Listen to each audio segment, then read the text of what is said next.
Ibu mertuaku berusia 62 tahun, sudah lumpuh selama 4 tahun, tiba-tiba perutnya membesar seperti sedang hamil 8 bulan. Suamiku memasang kamera pengawas dan sangat syok melihat pemandangan di depan matanya. Sore itu, aku baru saja pulang dari pasar, tanganku masih menenteng 2 kantong kresek berisi sayuran dan sedikit ikan pindang. Begitu melangkah masuk ke kamar ibu mertua, jantungku rasanya seperti jatuh ke lantai. Ibu Hartini, 62 tahun, yang sudah lumpuh 4 tahun ini sedang berbaring miring di tempat tidur, selimut tipis menutupi perutnya. Namun, yang langsung tertangkap mataku bukanlah wajah pucat yang sudah kukenal, melainkan perut yang tegang dan membulat tidak wajar, menonjol tinggi seperti wanita hamil yang sudah mendekati hari perkiraan lahir. Aku berdiri terpaku selama beberapa detik, mengira aku salah lihat. Bahkan mencubit pelan lenganku sendiri untuk memastikan ini bukan halusinasi. Selama 4 tahun ini, akulah yang secara langsung memandikan, mengganti popok, dan memijat ibu.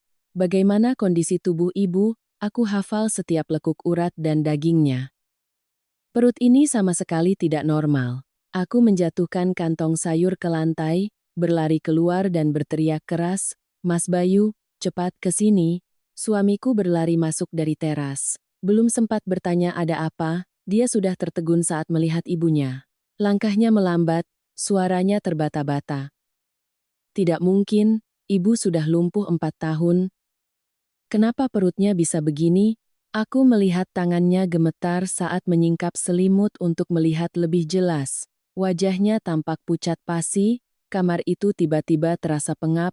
Hanya terdengar suara kipas angin langit-langit yang berputar berderit dan suara napas ibu yang berat dan tersengal.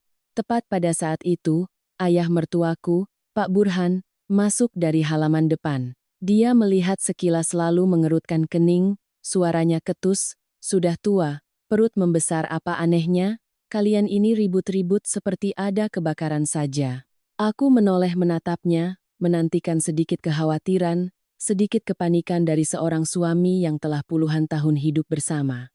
Tapi tidak, wajahnya dingin, bahkan tampak kesal karena kami membuat keributan. Justru sikap dingin itulah yang membuatku lebih merinding daripada perut yang tidak normal itu. Bayu segera berkata, "Kita bawa ibu ke rumah sakit sekarang, Pak.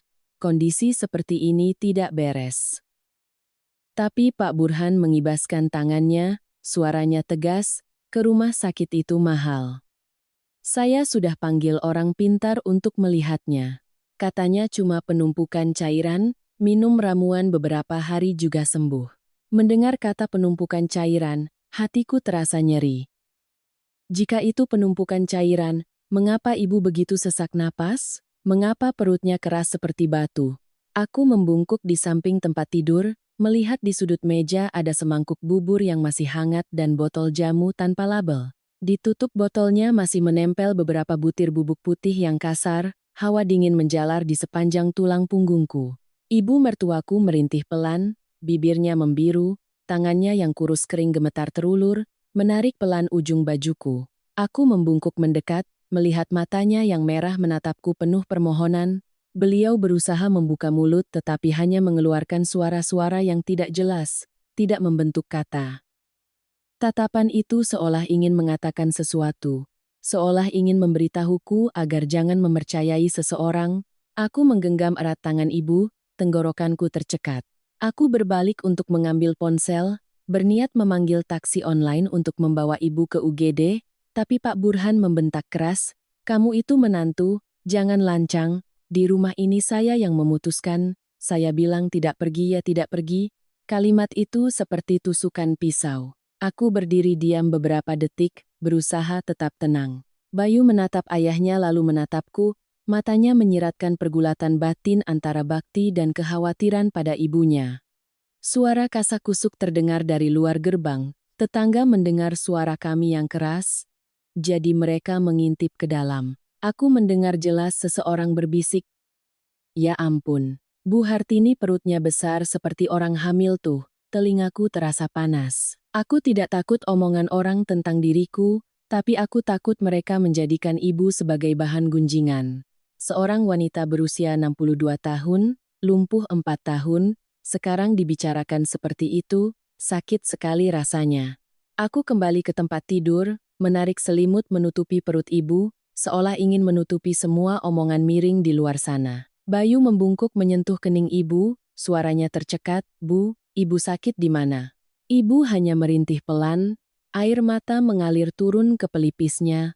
Aku merasakan jelas napasnya semakin berat setiap menit. Pak Burhan masih berdiri di sana, bersedekap, wajahnya masam. "Sudah saya bilang, tidak ada yang serius. Kamu jangan melebih-lebihkan." Aku menatapnya lama sekali. Di matanya tidak ada sedikit pun kekhawatiran. Hanya ada kekesalan karena merasa terganggu. Dan tepat pada saat itulah, dalam hatiku muncul kecurigaan yang samar namun sangat jelas. Aku membungkuk memeluk erat tangan ibu mertua lalu berbisik di telinga Bayu, cukup pelan agar hanya kami berdua yang mendengar. Aku mencium bau yang tidak beres, ini bukan penyakit biasa. "Mas, percayalah padaku, masalah ini tidak sederhana. Kita harus mencari tahu sendiri kebenarannya." Bayu menatapku, matanya antara bingung dan bertekad. Sedangkan aku, sejak saat itu, sudah tahu bahwa rumah ini akan menghadapi badai besar yang tidak disangka-sangka oleh siapapun. Aku menarik Bayu ke dapur belakang, di mana suara kipas angin dan suara air mencuci sayuran bisa sedikit menyamarkan percakapan. Aku tidak ingin ibu mendengar kata-kata curiga itu, apalagi tetangga di luar gerbang. Di dalam rumah saat itu, suasana terasa seperti ada tali yang tegang, siapapun yang menyentuhnya sedikit saja akan putus. Bayu berdiri bersandar di lemari piring, matanya merah, suaranya masih gemetar. "Kamu pikir Bapak benar-benar bermasalah, Dek?" Aku menatap lurus ke arahnya, tidak langsung menjawab. Ada hal-hal yang jika diucapkan menjadi dosa, tetapi jika tidak diucapkan menjadi kesalahan pada ibu. Aku hanya berkata perlahan. Aku tidak berani menuduh siapapun, tapi aku berani memastikan satu hal.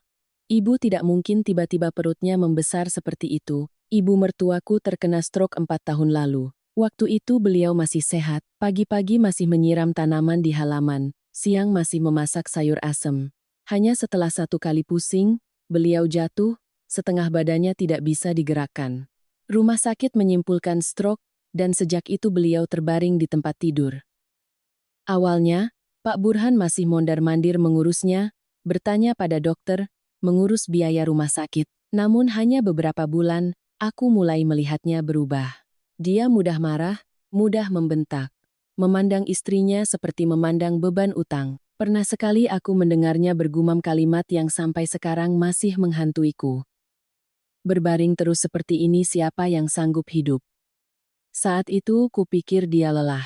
Aku menghibur diri bahwa orang tua yang tertekan wajar bicara begitu. Tapi semakin lama, nada bicaranya semakin dingin. "Aku ini menantu, bukan anak kandung. Tapi 4 tahun ini, yang paling banyak merawat ibu secara langsung adalah aku. Aku memandikan, menyeka tubuh, mengganti popok, memijat tangan dan kakinya setiap malam. Aku tahu bagaimana tubuhnya berubah, tahu kapalan di tumit mana yang baru muncul, tahu setiap kali beliau merasa tidak nyaman apakah karena nyeri sendi atau karena perut kembung, dan justru karena itulah, aku semakin tidak bisa menerima kenyataan perutnya tiba-tiba menggelembung seperti jenderang. Dulunya beliau kurus, perutnya agak kendur karena usia, tapi belum pernah tegang membulat, menonjol tinggi, dilihat saja sudah tampak tidak normal seperti itu. Aku pernah merawat orang sakit, aku tahu apa itu edema, apa itu penumpukan cairan, tapi jika memang begitu, kenapa harus disembunyikan? Kenapa tidak dibawa ke rumah sakit sejak awal tanda-tandanya muncul? Sebaliknya, Pak Burhan malah bereaksi seolah-olah hal itu sangat merepotkan. Bayu adalah orang yang baik. Aku menikah dengannya karena dia sayang pada ibunya, sayang pada istri, tidak merokok, tidak berjudi, tapi kebaikannya kadang-kadang menjadi kelemahan. Dia takut ayahnya marah. Setiap kali Pak Burhan meninggikan suara, Bayu sering diam lalu mengalah. Dia sering berkata, "Bapak sudah tua, untuk apa kita berdebat?" Tapi aku mengerti ada hal-hal yang semakin didiamkan semakin rusak, apalagi ketika orang yang terbaring di tempat tidur itu adalah ibunya. Aku menarik napas dalam-dalam, menceritakan pada Bayu hal-hal yang sudah lama kuperhatikan, tapi sebelumnya hanya kusimpan dalam hati. Belakangan ini Pak Burhan sering membawa pulang botol-botol jamu tanpa label, katanya dari kenalan, diminum supaya sehat, supaya mengurangi rasa sakit. Dia tidak membiarkanku menyentuhnya, juga tidak membiarkan Bayu bertanya lebih detail. Setiap kali aku baru membuka mulut, dia langsung melotot, obat pemberian orang. Kamu tahu apa? Kok tanya-tanya? Pernah sekali aku melihatnya menuangkan bubuk putih ke dalam bubur, katanya itu bubuk nutrisi. Lalu dia sendiri yang membawanya ke kamar ibu. Aku meminta untuk menggantikannya. Dia menepis. Tidak perlu, biar saya saja. Kedengarannya biasa saja, tapi jika diletakkan dalam konteks seorang suami yang sepanjang hari bermuka masam pada istrinya yang sakit, itu menjadi aneh dan tidak nyaman. Aku juga mendengar samar-samar cerita bahwa Pak Burhan sering keluar malam, bukan keluar untuk duduk minum kopi dengan bapak-bapak tetangga seperti dulu, melainkan keluar dengan cara sembunyi-sembunyi, pergi sangat cepat, pulang sangat larut. Suatu hari aku sedang menjemur pakaian di halaman samping. Aku mendengar suaranya menelepon di kebun belakang. Suaranya pelan tapi jelas. Tunggu sebentar lagi beres. Aku berdiri terpaku, jantungku berdegup kencang. Tapi ketika aku melangkah keluar, dia langsung menutup telepon, berbalik dan bertanya ketus, "Kamu berdiri di situ sedang apa?" Aku pura-pura berkata, mengambil jepitan jemuran. Dia menatapku tajam beberapa saat seperti sedang menyelidik, baru kemudian masuk ke dalam rumah. Sejak hari itu, aku selalu merasa di rumah ini ada sudut gelap yang belum pernah kumasuki. Pernah sekali telepon rumah berdering lalu mati, aku tidak sengaja melihat panggilan tak terjawab, nama Rina, menggantikan Liu Lacirhat. Aku membolak-balik dalam pikiranku siapa itu. Tapi keluarga suamiku tidak memiliki kerabat bernama Rina seperti itu. Aku bertanya iseng saat makan malam. "Pak, tadi sore ada yang menelepon ke nomor rumah. Namanya Mbak Rina. Itu siapa ya, Pak?" Pak Burhan meletakkan sumpitnya dengan keras, matanya tidak menatapku tapi dia menggeram, "Urusan orang tua, kamu tidak usah tanya." Seluruh meja makan terdiam. Bayu hendak mengatakan sesuatu tapi kemudian mengurungkannya, hanya menunduk untuk makan. Aku tidak bertanya lagi, tetapi jawaban itu membuatku merasa nama Mbak Rina seperti duri yang tersangkut di tenggorokan. Puncaknya adalah suatu hari aku melewati kamar Pak Burhan, melihatnya memegang setumpuk dokumen, mulutnya bergumam sangat cepat, balik nama secepatnya baru tenang. Aku belum sempat mengerti balik nama apa, dia sudah langsung menyentakkan tumpukan kertas itu, memasukkannya ke dalam laci dan melotot, "Lihat apa?" Aku tersenyum kaku berkata mau mengambil kain lap, tapi dalam hatiku terasa panas. Balik nama apa yang harus dilakukan sembunyi-sembunyi seperti pencuri? Dan mengapa urusan balik nama itu muncul tepat saat ibu sakit parah, tepat saat perut ibu membesar? Aku menoleh menatap Bayu, berkata pelan tapi tegas. "Mas, coba pikirkan. Kalau Bapak tidak bersalah, Bapak akan menjadi orang yang paling tidak sabar membawa ibu ke rumah sakit, tapi Bapak malah takut rumah sakit. Orang hanya takut rumah sakit jika mereka takut ketahuan." Bayu mengepalkan tangannya erat-erat, tenggorokannya tercekat. Dia diam sangat lama lalu suaranya parau. Aku tidak ingin percaya, tapi aku juga tidak bisa menutup mata. Aku mengangguk, perasaanku campur aduk antara sakit dan dingin. Mencurigai ayah mertua adalah hal yang tidak ingin dilakukan menantu manapun, tetapi tanda-tandanya terus menumpuk seperti air yang mengalir ke satu arah. Bayu melangkah keluar pintu dapur menatap ke kamar ibu, di mana suara napas lemah masih terdengar teratur. Dia berbalik, suaranya seperti diperas dari dadanya, "Baik, kalau Bapak tidak memberitahu kita, kita cari tahu sendiri." Setelah berkata begitu, dia mengeluarkan ponselnya, mulai mengirim pesan kepada seorang teman yang bekerja di bidang elektronik. Aku langsung mengerti apa yang akan dia lakukan, memasang kamera. Bukan untuk mengintip demi memuaskan kecurigaan, melainkan untuk menyelamatkan ibunya sendiri ketika semua kata-kata sudah dibungkam. Aku hanya menjawab satu kalimat ringan namun pasti Mas lakukan tapi harus rapi. Sekali saja. Salah langkah, kita kehilangan semuanya. Keesokan paginya, Bayu berkata kepada ayahnya bahwa dia harus pergi karena ada pekerjaan mendesak, mungkin baru pulang malam. Aku berdiri di sampingnya, tetap bersikap patuh seperti biasa, berusaha menjaga wajah setenang mungkin. Dalam hatiku rasanya seperti ada yang menarik tali hingga tegang sekali, Hanya perlu satu helaan napas kuat untuk memutusnya. Pak Burhan menatap kami beberapa saat, tatapannya seperti menembus kulit dan daging, lalu dia mengangkat dagu, pergi kemanapun terserah, jangan bikin ribut urusan rumah. Aku menunduk, iya Pak. Meskipun berkata begitu, dalam kepalaku hanya ada satu pikiran. Jika orang tua ini benar-benar bermasalah, dia akan peka terhadap perubahan sekecil apapun, jadi kami harus berakting senatural mungkin. Siang harinya, teman Bayu membawakan sebuah kamera mini kecil jenis yang bisa ditempel dengan magnet, bentuknya mirip kepala charger. Bayu menyuruhku berjaga di luar dapur, sementara dia menyelinap masuk ke kamar ibu mertua dengan alasan melihat apakah ibu membutuhkan sesuatu. Aku mendengar langkah kakinya yang ringan seperti kucing, lalu suara pintu ditutup sangat pelan. Hanya beberapa menit kemudian, dia keluar lagi, tangannya disembunyikan di saku celana, matanya menatapku seolah ingin menenangkan. Sudah beres. Aku tidak bertanya banyak, hanya mengangguk. Kamera diletakkan di sudut tersembunyi yang cukup untuk melihat meja kecil di samping tempat tidur, tempat biasanya diletakkan mangkuk bubur, gelas air, dan tangan orang yang memberikan makanan. Yang paling penting, kamera itu menangkap sebagian tempat tidur dan selimut di bagian perut, cukup bagi kami untuk melihat siapapun yang melakukan tindakan mencurigakan. Sore tiba, aku tetap memasak, tetap mengambilkan lauk untuk ayah mertua, tetap menanyakan beberapa kalimat penghibur pada ibu mertua seperti hari-hari sebelumnya. Yang paling sulit adalah bagaimana agar tangan tidak gemetar saat memberikan mangkuk sayur, bagaimana agar suara tidak sumbang saat menyuruh bapak makan. Pak Burhan makan sangat cepat. Setelah selesai dia meletakkan sendok garpu, lalu masuk ke kamar ibu mertua dan menutup pintu. Aku berdiri di luar, berkata pada diri sendiri untuk tetap tenang. Saat-saat seperti ini orang mudah terburu-buru, padahal terburu-buru hanya akan memberi kesempatan bagi orang jahat. Malam itu, Bayu pulang lebih awal dari rencana. Dia berpura-pura mengeluh lelah, makan seadanya, lalu berkata padaku, "Dek, beres-beresnya cepat ya, Mas mau tidur cepat. Besok masih harus pergi lagi." Pak Burhan menatapnya sekilas. Tampak puas karena putranya tahu diri, lalu juga kembali ke kamarnya. Rumah mematikan lampu lebih awal, di luar tampak tenang seperti malam-malam lainnya, tetapi dalam hatiku, perasaan menunggu membuat orang sesak napas. Aku dan Bayu berbaring bersebelahan, mata terpejam tapi tidak bisa tidur. Hanya menunggu sampai rumah benar-benar sunyi, Bayu baru mengeluarkan ponselnya, membuka aplikasi yang terhubung ke kamera.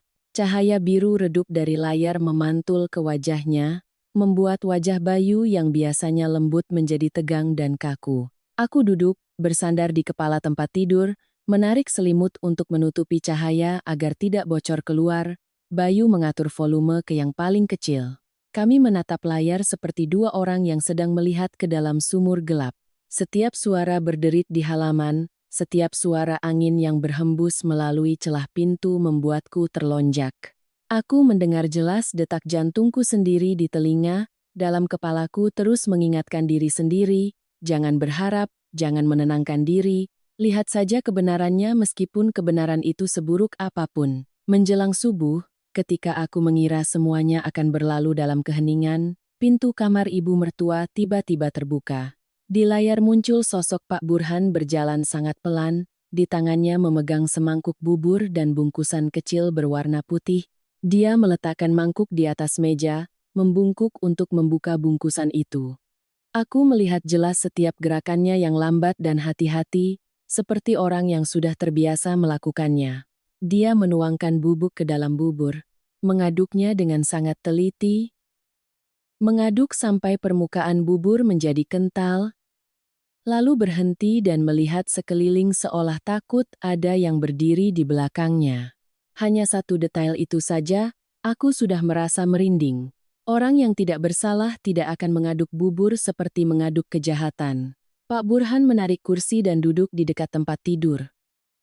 Ibu mertuaku terbaring di sana, matanya terbuka sayu. Beliau melihat suaminya, bibirnya bergerak-gerak seolah ingin menghindar. Pak Burhan membungkuk mendekatkan mulutnya ke telinga ibu, suaranya pelan tapi jelas di mikrofon kamera, setiap kata terdengar seperti jatuh ke lantai rumah. Ibu usahakan minum ini, kalau ibu hidup terlalu lama, saya yang susah. Aku mendengarnya sampai tanganku lemas, tenggorokanku tercekat. Ada sesuatu dalam kalimat itu yang bukan sekadar kemarahan sesaat. Itu terdengar seperti sebuah pengakuan, sesuatu yang kotor yang diucapkan terlalu alami, seolah-olah dia sudah memikirkannya ribuan kali. Ibu mertua berusaha memalingkan wajahnya, air matanya mengalir membasahi bantal. Pak Burhan tetap memegang mangkuk bubur, suaranya menggeram, "Minum," saya bilang minum, ibu menggelengkan kepala, bibirnya gemetar. Pria itu meletakkan mangkuknya, mengulurkan tangan mencengkeram rahang ibu, memutar wajahnya, lalu menyuapkan sesendok demi sesendok dengan paksa ke dalam mulutnya. Ibu tersedak, batuk-batuk, bubur tumpah dari sudut bibirnya.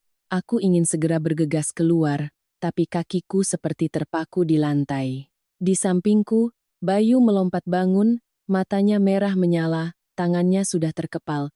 Dia hendak membuka pintu dan menyerbu keluar. Tetapi aku menangkap pergelangan tangannya, menekannya ke bawah dan berbisik sambil menggertakkan gigi. "Jangan, kalau Mas masuk sekarang, dia akan menimpakan semuanya padaku. Menghilangkan barang bukti, ibu sedang dalam bahaya.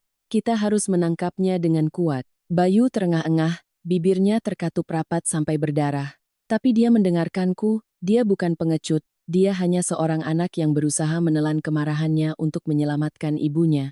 Di layar, setelah Pak Burhan memaksa ibu mertua makan, dia menarik kain untuk menyeka mulut istrinya dengan sangat hati-hati, seolah sedang menghapus jejak, lalu dia berdiri, mengulurkan tangan menarik selimut, pemandangan yang membuatku merinding. Dia menyingkap selimut, melihat lurus ke perut yang tegang dan membulat itu, menggunakan tangannya untuk menekan pelan seperti memeriksa ketegangannya lalu mengangguk. Bukan anggukan khawatir, melainkan anggukan puas seperti orang yang memeriksa pekerjaan yang berjalan sesuai jadwal. Aku melihat pemandangan itu dan seluruh tubuhku terasa dingin. Ini bukan lagi masalah penyakit, ini adalah sebuah rencana. Pak Burhan menarik kembali selimutnya, merapikannya, lalu melirik ke arah kamera karena kebiasaan waspada. Untungnya sudut pengambilan gambarnya pas, dia tidak menyadarinya, dia mematikan lampu tidur, melangkah keluar, dan menutup pintu dengan sangat pelan. Di layar hanya tersisa ibu mertua yang terbaring diam, matanya terbuka sedikit, air mata masih mengalir. Aku menggigit bibir kuat-kuat agar tidak menangis. Bayu menjatuhkan ponselnya ke tempat tidur seolah tenaganya baru saja terkuras habis. Dia menatapku, wajahnya pucat pasi, suaranya parau. "Ya Tuhan, Bapa sedang membunuh ibu." Aku menelan ludah, memaksakan diri untuk tetap sadar, segera mengatakan satu kalimat untuk menariknya dari keterkejutan. "Kita butuh bukti fisik dan dokter. Video saja belum cukup, harus ada obatnya, harus ada kesimpulan medis, kalau tidak dia masih bisa menyangkal dan masih bisa bertindak lagi." Bayu mengangguk sangat lambat. Di matanya itu, aku melihat hal yang paling menyakitkan, perasaan dikhianati oleh darah daging sendiri. Dan aku tahu sejak saat ini, kami tidak punya jalan untuk mundur. Langit baru saja mulai terang. Aku sudah tidak bisa tidur lagi. Pemandangan semalam terus menusuk ke dalam otakku seperti duri. Memejamkan mata langsung terbayang tangan Pak Burhan mencengkeram rahang ibu mertua. Terdengar jelas kalimat dingin kalau ibu hidup terlalu lama, saya yang susah. Bayu duduk di tepi tempat tidur, kedua sikunya bertumpu pada lutut, wajahnya tertunduk. Aku tahu di dalam hatinya sedang terjadi badai, dan badai itu bernama ayah. Aku tidak banyak bicara, hanya meletakkan tangan di bahunya dan berkata pelan, "Sekarang kita harus bertindak cepat tapi harus cerdik. Ibu sedang dalam bahaya, dia masih bisa bertindak lagi." Bayu menatapku, matanya merah, mengangguk sekali seperti orang yang baru saja menelan gumpalan pahit. "Kami menyepakati satu hal, harus ada bukti fisik. Video hanya membuktikan tindakan, tetapi untuk membongkar dengan jelas apa bubuk itu, untuk mendorong masalah ini sampai tuntas, harus ada sampel dan harus ada ahli. Aku tidak ingin masalah rumah tangga berubah menjadi perkelahian, lalu semua orang malah menuduh menantu memfitnah ayah mertua. Aku butuh sesuatu yang membuat Pak Burhan tidak bisa menyangkal." Aku menunggu saat yang tepat ketika Pak Burhan keluar ke halaman untuk menerima telepon. Dia punya kebiasaan berdiri di sudut teras berbicara pelan, matanya menyapu sekeliling seolah takut ada yang mendengar. Hari ini juga begitu. Ketika suaranya menjauh, aku memberi isyarat pada Bayu untuk tetap di kamar ibu, berpura-pura memijat ibu mertua seperti biasa, sementara aku melangkah sangat pelan menuju kamar Pak Burhan. Jantungku berdegup kencang, sampai aku takut dia bisa mendengarnya. Pintu kamarnya sedikit terbuka. Aku menarik napas dalam-dalam, mendorongnya sedikit, lalu berhenti untuk mendengarkan. Tidak ada suara, aku menyelinap masuk. Kamar Pak Burhan tidak berantakan. Tetapi ada lemari kayu kecil yang terkunci longgar di sudut tempat aku pernah melihatnya menyembunyikan dokumen. Aku membuka lemari itu, bau obat tercium menyengat, tidak seperti bau jamu, juga tidak seperti bau minyak angin. Di dalamnya ada beberapa botol sirup berwarna coklat, beberapa strip obat yang sudah dipotong-potong, dan terutama banyak bungkusan bubuk putih yang digulung dalam kertas koran. Di sampingnya ada kotak plastik, ditutupnya tertulis dengan pulpen minum setelah makan. Tulisan tangannya adalah tulisan laki-laki, goresannya kuat dan terburu-buru. Aku bergidik. Benar ini barang yang dia tuangkan ke dalam bubur ibu semalam. Aku tidak sebodoh itu untuk membawa semuanya keluar. Aku hanya mengambil satu bungkusan bubuk paling kecil yang cukup untuk dibawa dan diminta tolong orang untuk memeriksanya. Lalu dengan cepat aku memotret semua barang di dalam lemari.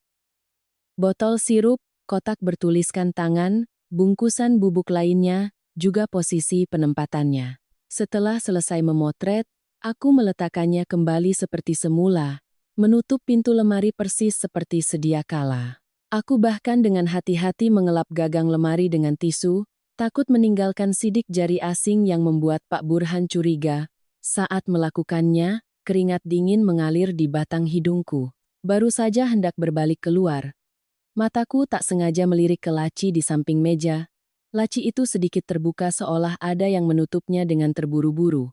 Aku menariknya pelan. Di dalamnya ada beberapa lembar kertas yang dilipat dua, di antaranya ada selembar bukti transfer. Aku melihatnya sekilas, jantungku melonjak. Nama penerima tercetak jelas, Rina. Aku berdiri terpaku beberapa detik. Mbak Rina di telepon rumah, ternyata adalah Rina ini. Dan bukan cuma satu lembar, ada banyak lembar, masing-masing berjarak beberapa minggu, jumlah uangnya tidak terlalu besar tetapi rutin seperti nafkah. Aku menelan ludah, jika ini selingkuhan maka sudah sangat jelas, jika bukan selingkuhan maka setidaknya ini adalah orang yang dia hubungi untuk melakukan sesuatu. Aku tidak mengambil kertas-kertas itu, aku hanya memotret setiap lembarnya, memotret juga tanggalnya. Aku mencoba mengingat satu detail yang memusingkan, frekuensi transfer uang mulai meningkat tepat pada saat perut ibu mertua menunjukkan tanda-tanda membesar. Aku tidak ingin berasumsi sendiri, tetapi kebetulan ini membuat orang tidak bisa berpikir naif. Aku menutup laci itu kembali, berbalik hendak melangkah pergi ketika tiba-tiba aku melihat di tempat sampah di kamar Pak Burhan, ada banyak potongan kertas yang disobek-sobek. Ada dorongan kuat. Aku membungkuk, mengambil beberapa potongan, dan mencoba menyatukannya seperti permainan yang mengerikan. Di satu potongan muncul kata wasiat, potongan lain ada kata balikna. Aku tidak perlu menyatukannya secara utuh untuk mengerti bahwa itu adalah surat wasiat dan balik nama. Tenggorokanku seperti dicekik. Jadi gumaman dia tentang balik nama secepatnya baru tenang itu bukan aku salah dengar. Dia sedang merencanakan sesuatu di atas kertas, dan mungkin ingin semuanya selesai sebelum ibu mertua sempat sadar, sempat bicara, sempat hidup. Baru saja aku keluar dari kamar, aku mendengar langkah kaki di teras luar.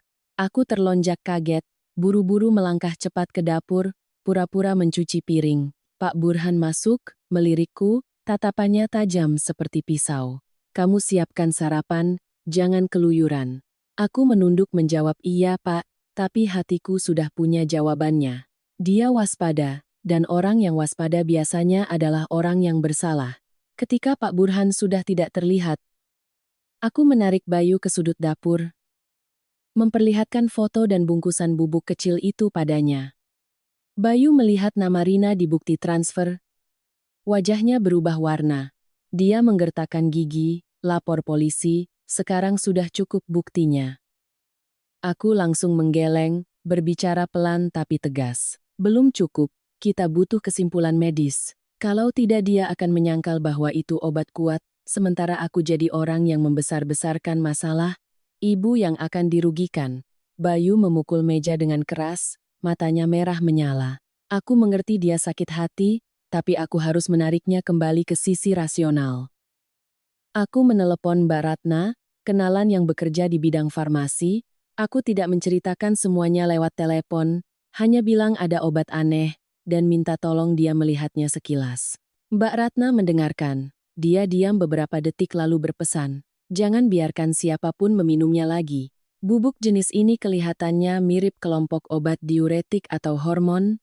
Kalau dosisnya salah bisa merusak hati dan ginjal, orang tua tidak akan kuat." Mendengar itu, aku merinding. Setiap sendok bubur semalam, ternyata adalah setiap sendok yang mendorong ibu mertuaku lebih dekat ke pintu kematian. Aku menoleh pada Bayu, menjelaskan rencananya dengan jelas, kita harus membawa ibu ke rumah sakit sekarang, tapi jangan bilang soal perut besar. Kita bilang ibu sesak napas, perlu periksa paru-paru, periksa jantung. Bilang begitu supaya Bapak tidak sempat bersiap-siap untuk menyangkal. Bayu mengangguk, bibirnya terkatup rapat. Kami baru saja hendak memanggil taksi online ketika Pak Burhan keluar dari kamarnya. Mendengar samar-samar kata rumah sakit, dia langsung marah. Sudah saya bilang tidak usah pergi, dia menerjang dan merebut ponsel dari tangan Bayu. Membentak, ibumu cuma lemas saja. Ke rumah sakit buat apa? Bikin orang menertawakan kita saja. Melihat pemandangan itu, aku melihat satu hal dengan jelas. Dia takut rumah sakit seperti takut api. Orang normal yang mengkhawatirkan istrinya akan memohon pada dokter untuk menyelamatkan, sedangkan dia malah takut dokter mengetahuinya. Aku maju selangkah, menatap lurus ke mata Pak Burhan. Aku tidak berteriak, tapi setiap kata yang kuucapkan terasa mantap seperti paku yang ditancapkan. Kalau Bapak tidak mengizinkan dibawa ke rumah sakit, saya akan panggil ambulans.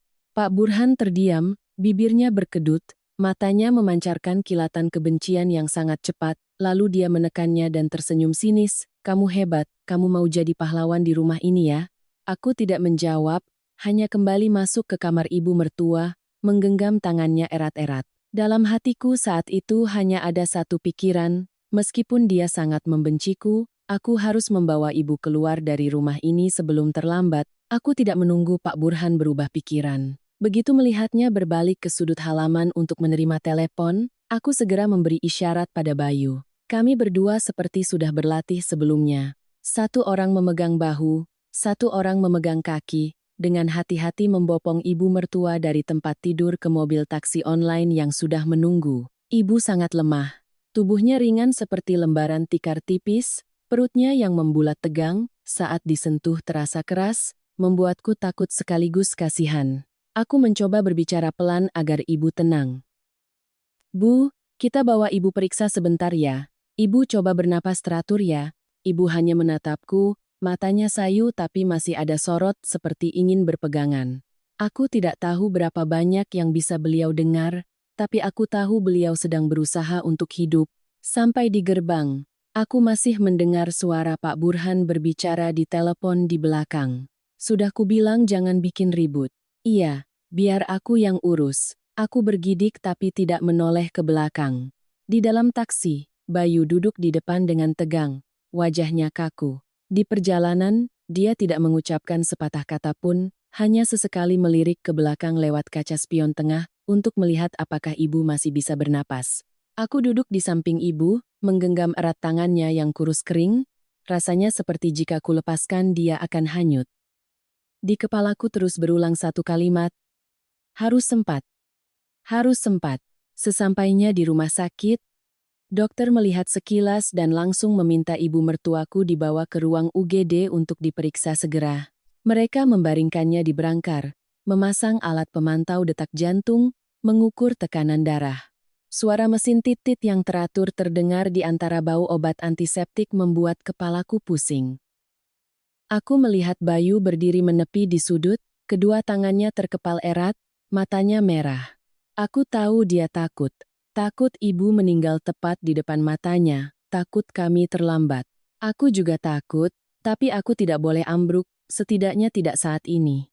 Dokter meminta USG perut, tes darah, dan pemeriksaan fungsi hati dan ginjal.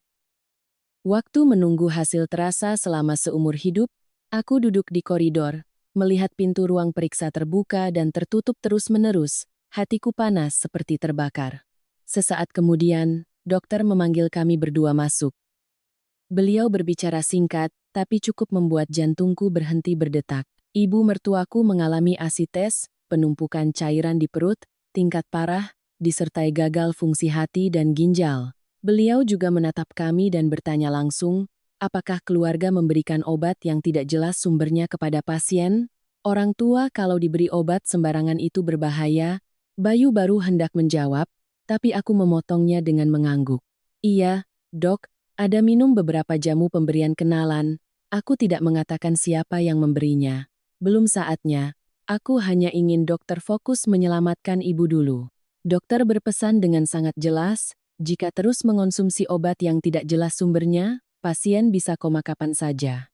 Mendengar kata koma, kakiku lemas. Tapi belum sempat aku menenangkan diri, dokter tiba-tiba menoleh padaku, suaranya melambat seperti sedang menimbang-nimbang. Saya tanya lagi, di rumah ada yang menyuntik atau menginfus pasien tidak? Aku ternganga bingung, tidak ada dok. Kenapa dokter bertanya begitu? Beliau menunjukkan sebuah catatan, menunjuk ke bagian lengan ibu mertuaku. Di lengan pasien ada bekas suntikan baru, bukan bekas lama, seperti baru saja ada yang menyuntik atau mencoba mencari pembuluh darah vena. Aku terpaku, telingaku berdenging seperti ada yang menyiramkan sember air dingin.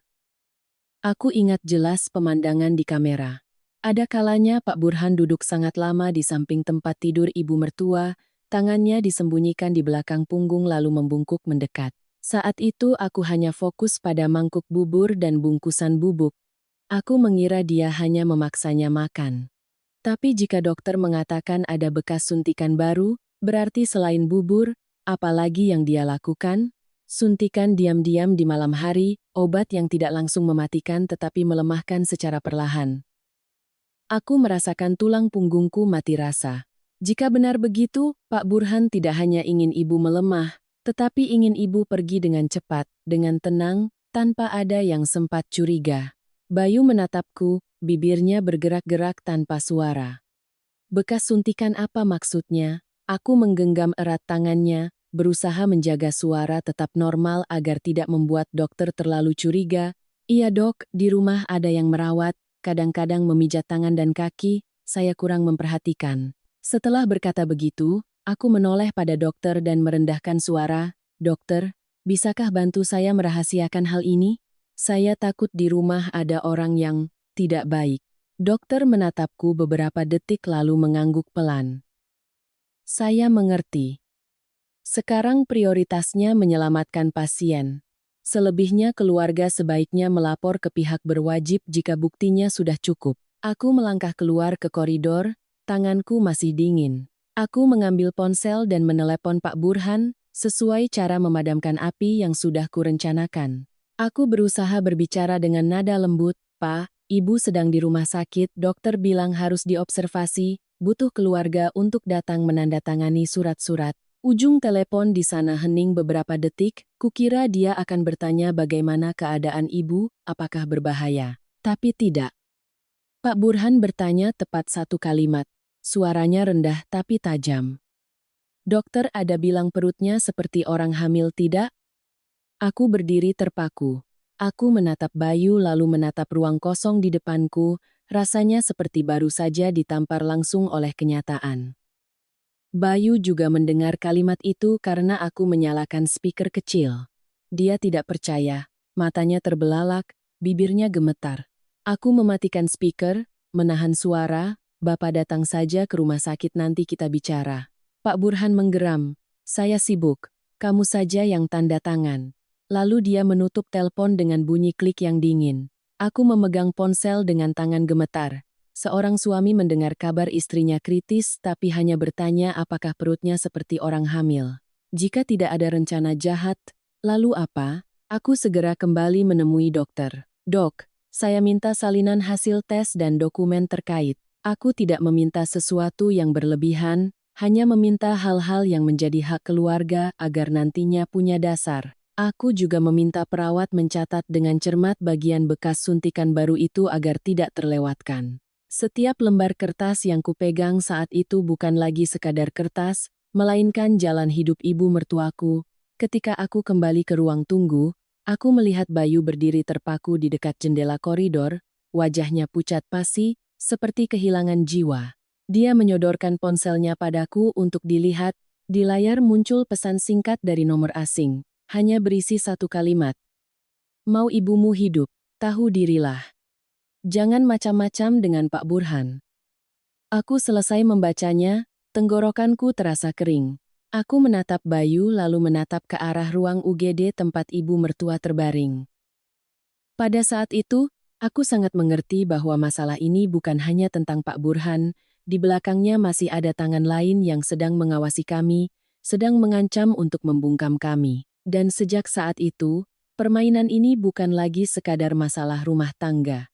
Ini adalah perang untuk merebut kembali nyawa ibu mertuaku dengan segala cara.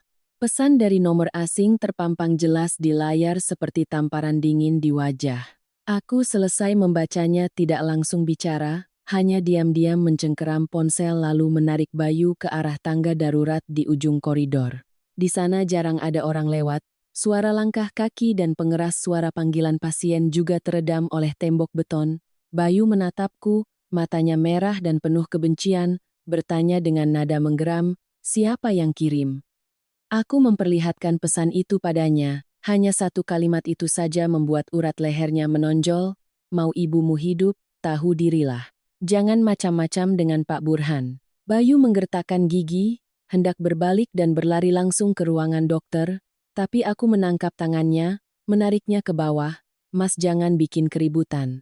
Bayu menyentakkan tangannya, suaranya meledak penuh kekesalan. Kamu takut apa? Itu ibuku. Aku menatap lurus ke arahnya, berbicara cepat tapi jelas setiap kata. Takut itu benar. Takut supaya bisa menyelamatkan ibu. Dia berteriak tertahan, orang itu akan pulang ke rumah dan menghilangkan semua jejak. Ibu terbaring di sana tidak menunggu kita melampiaskan kemarahan dulu. Bayu berdiri diam beberapa detik, dadanya naik turun. Aku tahu dia ingin menghancurkan segalanya, tetapi saat ini emosi tidak bisa menyelamatkan siapapun. Aku merendahkan suara, kita harus tahu siapa yang mengawasi kita, siapa yang berdiri di balik pesan ini. Kalau cuma ancaman kosong tidak akan menyebut nama Bapa dengan tepat. Bayu menggigit bibir kuat-kuat, mengangguk sekali. Aku segera menelepon Mbak Ratna, kenalan di bidang medis, berusaha menjaga suara tetap normal. Mbah, saya mau tanya, kalau mau minta rekaman CCTV koridor rumah sakit, caranya bagaimana ya? Mbak Ratna diam beberapa detik lalu berkata pelan, kamu sedang menghadapi masalah apa? Aku tidak bercerita panjang lebar, hanya berkata singkat. Ada orang yang mengawasi dan mengirim pesan ancaman. Saya perlu tahu siapa yang keluar masuk area UGD. Mbak Ratna menghela napas kuat, kamu jangan sembarangan bikin keributan sendiri. CCTV rumah sakit bukan barang yang bisa dilihat seenaknya, tapi kamu bisa minta tolong Satpam untuk melapor ke kepala perawat, yang paling penting catat jamnya, siapa yang muncul, pakai baju apa, bersama siapa. Aku berterima kasih, menutup telepon. Di kepalaku sudah tersusun daftar hal yang harus dilakukan. Aku dan Bayu kembali ke area UGD, tepat saat melihat Pak Burhan melangkah mendekat. Dia mengenakan jaket gelap, tangannya memegang map, wajahnya dingin seperti batu. Yang membuatku merinding adalah dia tidak bertanya satu kalimat pun tentang ibu mertua. Tidak ada pertanyaan bagaimana keadaannya, dokter bilang apa. Begitu melihatku, dia langsung membentak. Kamu bawa dia ke rumah sakit untuk mempermalukan keluarga ini ya. Aku berdiri tegak tidak mundur. Suaraku tenang tapi tajam. Karena aku tahu begitu aku gemetar, aku akan ditindas. Saya bawa ibu ke rumah sakit supaya ibu masih bisa bernapas. Bapak jangan bicara soal kehormatan dengan saya saat ini. Pak Burhan menatapku tajam, tatapannya seolah ingin membakar wajahku. Dia merendahkan suara, gaya bicara yang membuat orang yang mendengarnya merinding. Saya tahu kamu banyak tingkah. Kalau kamu mau tenang, tanda tangani kertas ini. Setelah berkata begitu, Dia mengeluarkan selembar kertas yang dilipat 4 dari map dan meletakkannya langsung ke tanganku. Bayu maju selangkah. Kertas apa? Pak Burhan melotot. Diam. Anak kecil tahu apa? Aku membuka kertas itu. Melihat tulisan tebal di bagian atas halaman, jantungku berdegup kencang. Bukan surat masuk rumah sakit, bukan surat persetujuan tindakan medis, itu adalah sejenis surat kuasa dengan kalimat-kalimat yang sangat kaku, sangat dingin. Surat kuasa penuh pengurusan dan keputusan medis kepada yang ditunjuk. Aku membaca sampai bagian penerima kuasa berhak memutuskan intervensi medis jika diperlukan. Tanganku merinding. Aku mendongak menatap Pak Burhan. Dia ingin memegang kunci hidup mati ibu mertuaku dengan hitam di atas putih. Bayu melompat merebut kertas itu, matanya terbelalak. Bapak gila ya?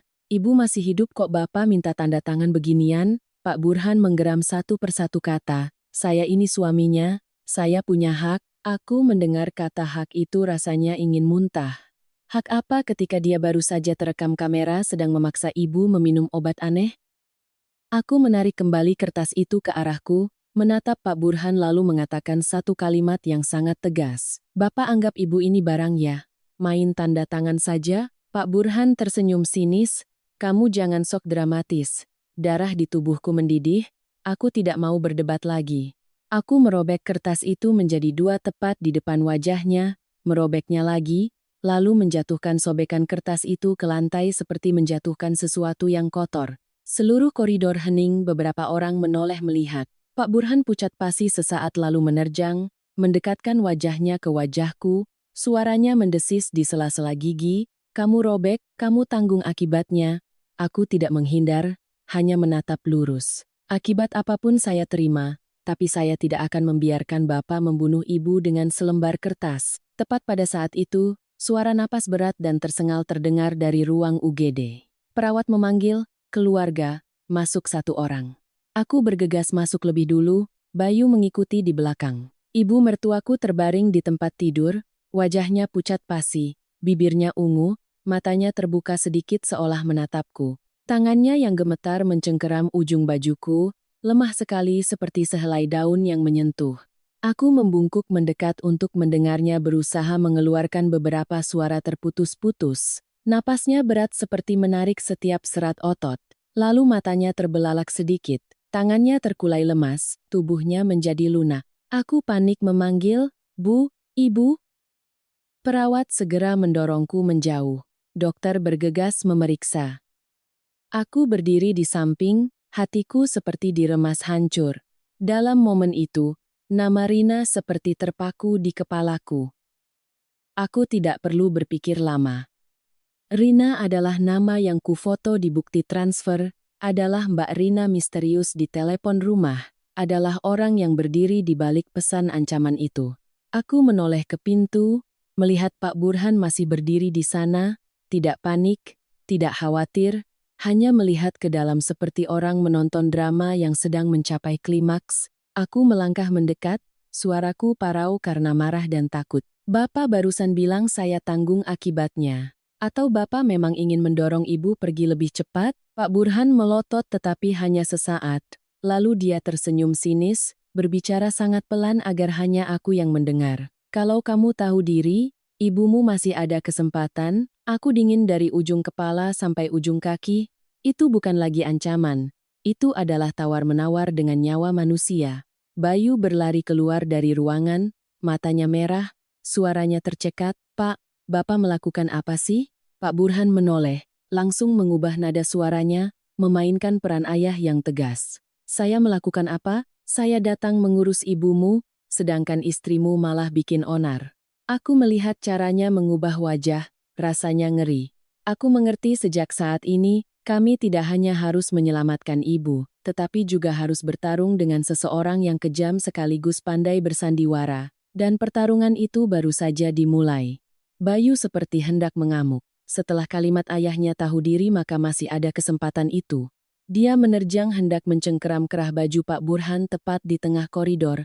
Aku harus menggunakan seluruh tenagaku untuk menariknya mundur dengan sentakan kuat. Berbisik seperti memberi perintah. Mas pukul dia sama saja Mas masuk perangkap. Kita perlu menangkap basah. Mas tenang dulu demi aku. Bayu terengah-engah, matanya merah menyala. Aku mengerti perasaannya, tapi saat ini hanya perlu satu pukulan, semuanya akan berbalik menjadi anak durhaka memukul ayah. Istri memprovokasi suami, sedangkan ibu mertuaku masih terbaring di sana, semakin lemah, tanpa ada yang melindungi.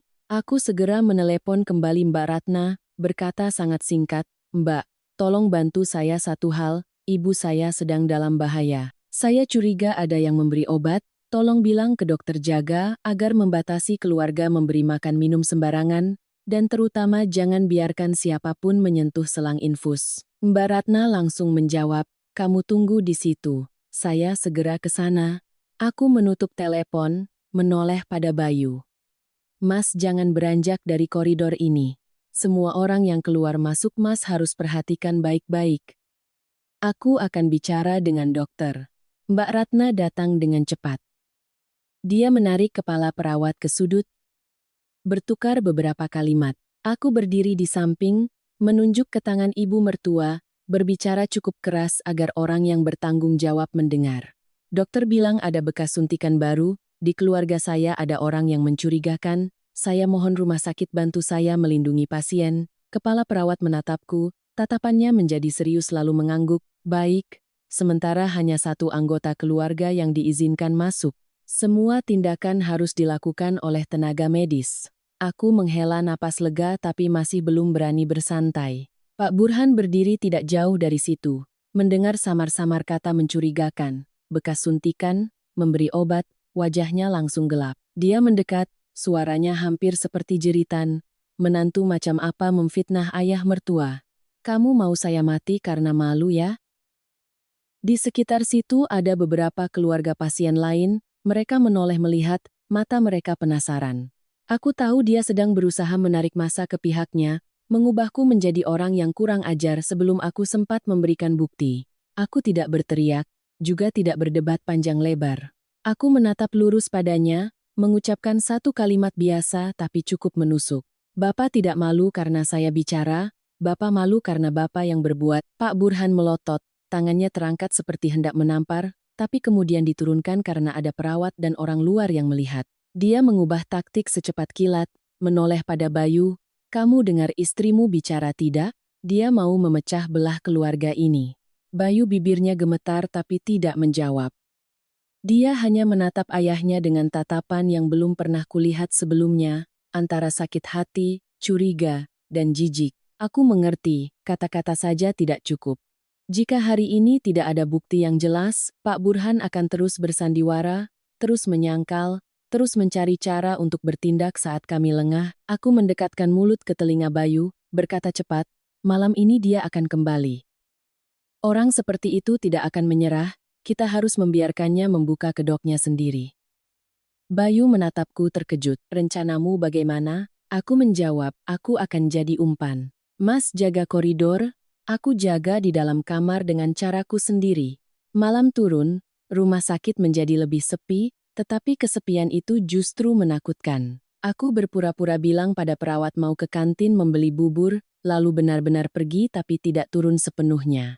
Aku berdiri bersembunyi di balik pintu kaca di ujung koridor, tempat yang masih bisa melihat secara diagonal ke pintu kamar ibu mertua. Aku menarik masker ke atas, tudung jaket menutupi kepala, tangan memegang ponsel yang sudah siap merekam video. Bayu berdiri di sudut seberang, pura-pura duduk memainkan ponsel tapi matanya tidak lepas dari pintu kamar. Sekitar jam pergantian shift, koridor menjadi sepi seperti dugaanku. Tenaga medis sibuk serah terima, keluarga pasien jarang yang lewat, dan tepat pada saat itulah Pak Burhan muncul. Dia berjalan sangat cepat, matanya melirik ke kiri dan ke kanan. Di tangannya bukan keranjang buah atau handuk seperti orang menjenguk biasa, melainkan botol air kecil dan alat suntik yang disembunyikan di dalam jaket. Aku melihat jelas gerakannya menarik ujung jaket untuk menutupi seolah takut ada yang melihat. Jantungku berdegup kencang tapi tanganku anehnya stabil. Aku menekan tombol rekam. Pak Burhan masuk ke kamar, pintunya tidak ditutup rapat. Dia berjalan mendekati tempat tidur, melihat ibu mertuaku yang sedang bernapas lemah lalu membungkuk mendekati selang infus. Aku mendengar jelas suaranya bergumam, pelan tapi tertangkap mikrofon ponsel. Cuma tambah satu suntikan lagi, selesai. Kalimat itu seperti palu yang menghantam kepalaku. Bukan agar ibu tidak sakit, bukan suntikan sesuai resep, melainkan selesai. Selesai apa? Jika bukan selesai riwayat hidupnya. Aku tidak menunggu lagi. Aku menerobos masuk, mendorong pintu kamar dengan keras. Pak Burhan terkejut, tangannya sedang mengarahkan alat suntik ke dekat selang infus ketika aku menepisnya dengan keras. Botol air jatuh ke lantai pecah berantakan. Air terciprat kemana-mana. Pak Burhan berbalik dengan cepat, matanya melotot. Dasar perempuan sialan, berani-beraninya kamu. Dan seketika itu juga, dia menamparku dengan sangat keras, telingaku berdenging, mulutku terasa asin darah, tapi aku tetap tidak melepaskan ponsel. Aku hanya mundur selangkah, menjaga agar bingkai rekaman tetap jelas menampakkan wajahnya, jelas menampakkan alat suntik itu. Bayu mendengar suara pecahan berlari masuk, dia melihat pipiku merah padam dan pecahan kaca di lantai. Dia berteriak, "Bapak pukul istri saya?" Pak Burhan melotot, tidak bisa bersandiwara lagi, membentak langsung seperti keceplosan. Dia pantas mendapatkannya, dia merusak pekerjaanku. Hanya satu kalimat itu saja, aku tahu langit sudah runtuh. Pekerjaan apa yang dirusak? Pekerjaan menyuntikkan obat untuk membunuh orang, apalagi perawat mendengar keributan berlari masuk, dokter jaga juga hadir, satpam rumah sakit bergegas menahan Pak Burhan. Dia meronta-ronta, mulutnya masih berusaha berteriak. Saya suaminya, saya punya hak. Aku memegangi pipi tapi mengangkat ponsel tinggi-tinggi. Suaraku tidak keras tapi dingin seperti pisau. Saya punya video jelas wajahnya, jelas alat suntiknya, jelas kalimatnya. Siapapun yang masih menyentuh ibu saya lagi, saya akan lapor polisi. Seluruh ruangan hening seketika. Bayu berdiri di samping ibunya, matanya merah tapi suaranya gemetar. "Pak, Bapak benar-benar berniat membunuh ibu?" Pak Burhan tidak menjawab. Dia hanya menatapku dengan tatapan penuh kebencian seolah aku baru saja merampas sesuatu darinya. Tapi aku tahu, yang baru saja kurebut kembali adalah nyawa ibu mertuaku, setidaknya untuk malam ini. Setelah keributan di kamar rumah sakit, pihak rumah sakit untuk sementara membatasi Pak Burhan mendekati ibu mertuaku. Kepala perawat menyatakan dengan jelas, hanya satu anggota keluarga yang boleh masuk, semua tindakan terhadap pasien harus didampingi tenaga medis. Aku mendengarnya merasa lega sekaligus khawatir. Karena aku tahu orang yang sudah terbiasa bertindak diam-diam, jika jalannya diblokir akan semakin panik. Dan semakin panik, semakin mudah nekat. Bayu ingin tetap di rumah sakit menjaga ibu. Aku langsung setuju. Aku berkata padanya, "Mas di sini, aku pulang mengambil surat-surat hasil tes, mengambil sampel obat, dan mengambil USB kamera pengawas itu. Kita harus mengumpulkan semuanya. Jangan sampai dia pulang ke rumah dan membersihkan semuanya lebih dulu." Bayu menggenggam tanganku erat-erat, suaranya parau. "Hati-hati di jalan, kalau kamu kenapa-kenapa." Aku menggeleng, berusaha tenang, aku tidak akan nekat. Aku hanya mengambil apa yang menjadi milik kebenaran. Jalan pulang larut malam sunyi senyap. Sambil berjalan, aku merasakan separuh wajahku masih terasa panas dan perih karena tamparan tadi. Tapi rasa perih itu tidak sebanding dengan rasa dingin di tulang punggung saat memikirkan kalimat merusak pekerjaanku. Pekerjaan apa itu? Jika bukan sebuah rencana yang sudah diperhitungkan dengan matang. Aku melangkah masuk ke halaman, membuka pintu utama, jantungku tiba-tiba tercekat. Di pintu kamar Pak Burhan terpasang gembok baru, yang mengilap di bawah lampu kuning. Sebelumnya dia hanya menggunakan slot pintu biasa, kok sekarang malah mengganti gembok seperti mengunci gudang. Pintu tertutup rapat, tidak ada suara di dalam rumah. Aku langsung mengerti dia sedang menghilangkan barang bukti dan dia tidak ingin ada yang masuk. Aku berdiri di luar beberapa detik, mencoba mendengarkan, sunyi sekali sampai terdengar detak jam dinding. Aku pura-pura memanggil keras, suaraku senatural mungkin agar jika ada orang di dalam rumah akan ketahuan. "Pak, saya pulang mengambil beberapa barang untuk ibu, besok saya bawa ke rumah sakit." Tidak ada yang menjawab. Aku memanggil sekali lagi, tetap hening. Jantungku berdegup kencang. Ada dua kemungkinan. Pertama, Pak Burhan tidak ada di rumah. Kedua, dia bersembunyi di kamar atau sengaja tidak menjawab. Kemungkinan manapun itu, aku tidak bisa berdiri di sini menunggu. Aku mengambil ponsel dan menelepon Mas Adi, tukang kunci kenalan di kampung.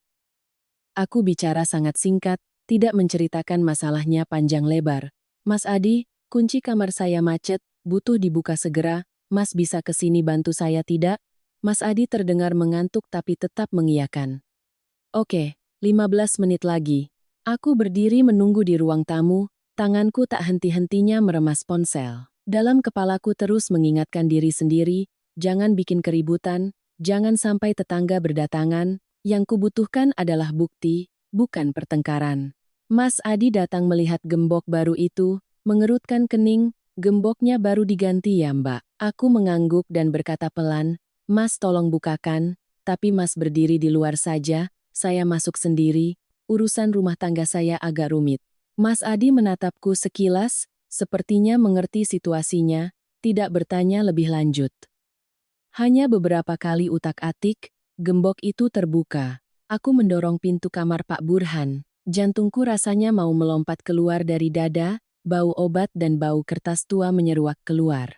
Aku menutup pintu kembali nyaris tanpa suara, menyalakan lampu kecil. Kamar Pak Burhan tetap rapi, tapi rapi yang disengaja. Di atas meja ada beberapa lembar kertas yang baru saja dirapikan. Aku berjalan menuju lemari kayu, membuka laci yang pernah kulihat sebelumnya. Kali ini aku tidak mencari bubuk lagi karena aku sudah punya sampelnya. Aku butuh sesuatu yang membuktikan motifnya. Tanganku menggeledah cepat tapi tetap berusaha menjaga semuanya di posisi semula, dan benar seperti firasatku, aku menemukan map tebal, di dalamnya ada fotokopi sertifikat rumah, surat utang piutang dengan angka-angka yang membuatku berkeringat dingin, dan satu hal yang membuatku merinding, polis asuransi jiwa atas nama ibu mertuaku. Aku melihat ke bagian penerima manfaat dan nyaris menjatuhkan tumpukan kertas itu. Penerima manfaatnya bukan Bayu, bukan anak-anak, melainkan Pak Burhan. Aku menelan ludah, ternyata dia tidak hanya ingin mendorong ibu pergi dengan cepat, tetapi juga ingin menerima uang secara sah dengan hitam di atas putih. Aku memotret setiap halaman, termasuk nomor polis, tanggal penandatanganan, semuanya masih baru seperti baru dibuat belum lama ini. Tanganku gemetar ringan bukan karena takut, tapi karena jijik. Orang bisa saja durhaka, bisa saja tidak punya perasaan, tetapi menandatangani asuransi untuk dinikmati saat istrinya meninggal, itu adalah tingkat kekejaman yang berbeda. Aku baru saja hendak menyimpan kembali map itu ke tempatnya, ketika mataku tiba-tiba melihat laci paling bawah ada bagian yang menonjol seolah ada benda yang disembunyikan. Aku merogoh ke dalam, mengeluarkan alat perekam suara mini seukuran 2 jari. Aku berdiri terpaku. Untuk apa alat perekam suara ada di sini? Aku menekan tombol putar. Jantungku tercekat saat suara terdengar sangat jelas di kamar yang sunyi itu. Suara seorang wanita tertawa kecil. Manis tapi dingin. Mas bikin dia pergi dengan tenang saja. Setelah urusan rumah balik nama beres, aku baru berani terang-terangan. Bulu kudukku berdiri. Aku belum pernah bertemu wanita itu, tapi cara bicaranya yang menyeret kata, cara tertawanya, gaya bicaranya pergi dengan tenang terdengar mengerikan, membuatku yakin ini bukan wanita baik-baik. Lalu suara Pak Burhan terdengar parau dan menggeram, berbeda sekali dengan suara yang biasa dia gunakan untuk membentakku. Tenang saja, menantuku itu bodoh. Si Bayu itu lembek, asalkan Bu Hartini tidak bisa bicara. Semuanya beres. Aku merasakan mataku panas. Bukan karena sakit hati, tapi karena merasa terhina. Aku menjadi menantu selama 4 tahun, melayani ibu mertua selama 4 tahun, ternyata di matanya aku hanya bodoh. Suamiku menyayangi ibunya, ternyata dia menganggap anaknya sendiri lembek, agar mudah dikendalikan. Aku menggigit bibir kuat-kuat, menekan air mata agar tidak keluar. Karena sekarang bukan waktunya untuk lemah. Aku segera menghubungkan alat perekam itu ke ponsel, menyalin filenya, memotret layar durasinya, lalu meletakkan alat perekam itu kembali ke tempat semula.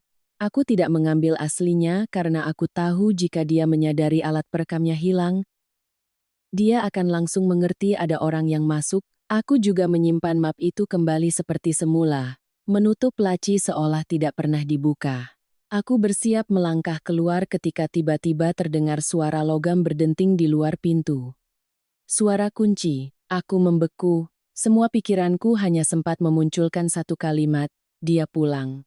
Aku mematikan lampu dengan tergesa-gesa, jantung berdegup kencang tak karuan.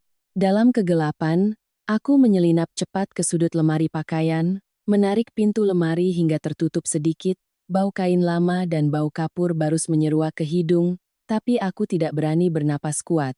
Pintu kamar terbuka, cahaya dari luar masuk membentuk garis panjang di lantai. Aku mendengar jelas langkah kaki Pak Burhan yang berat dan terburu-buru. Dan bukan hanya satu orang, ada suara sepatu hak tinggi yang sangat pelan seperti wanita yang berusaha berjalan ringan. Aku mencengkeram ponsel di tangan, kuku menancap ke kulit sampai terasa sakit. Pak Burhan menyalakan lampu kamar, aku menyipitkan mata melalui celah lemari. Dia masuk lebih dulu, di belakangnya ada seorang wanita mengenakan jaket panjang, bertopi, dan memakai masker yang menutupi wajah. Pak Burhan berkata pelan, suaranya tidak sabar, cepatlah, di rumah sakit dia sudah mulai curiga. Wanita itu tertawa kecil, makanya aku pulang ke sini. Kamu gemetar kenapa?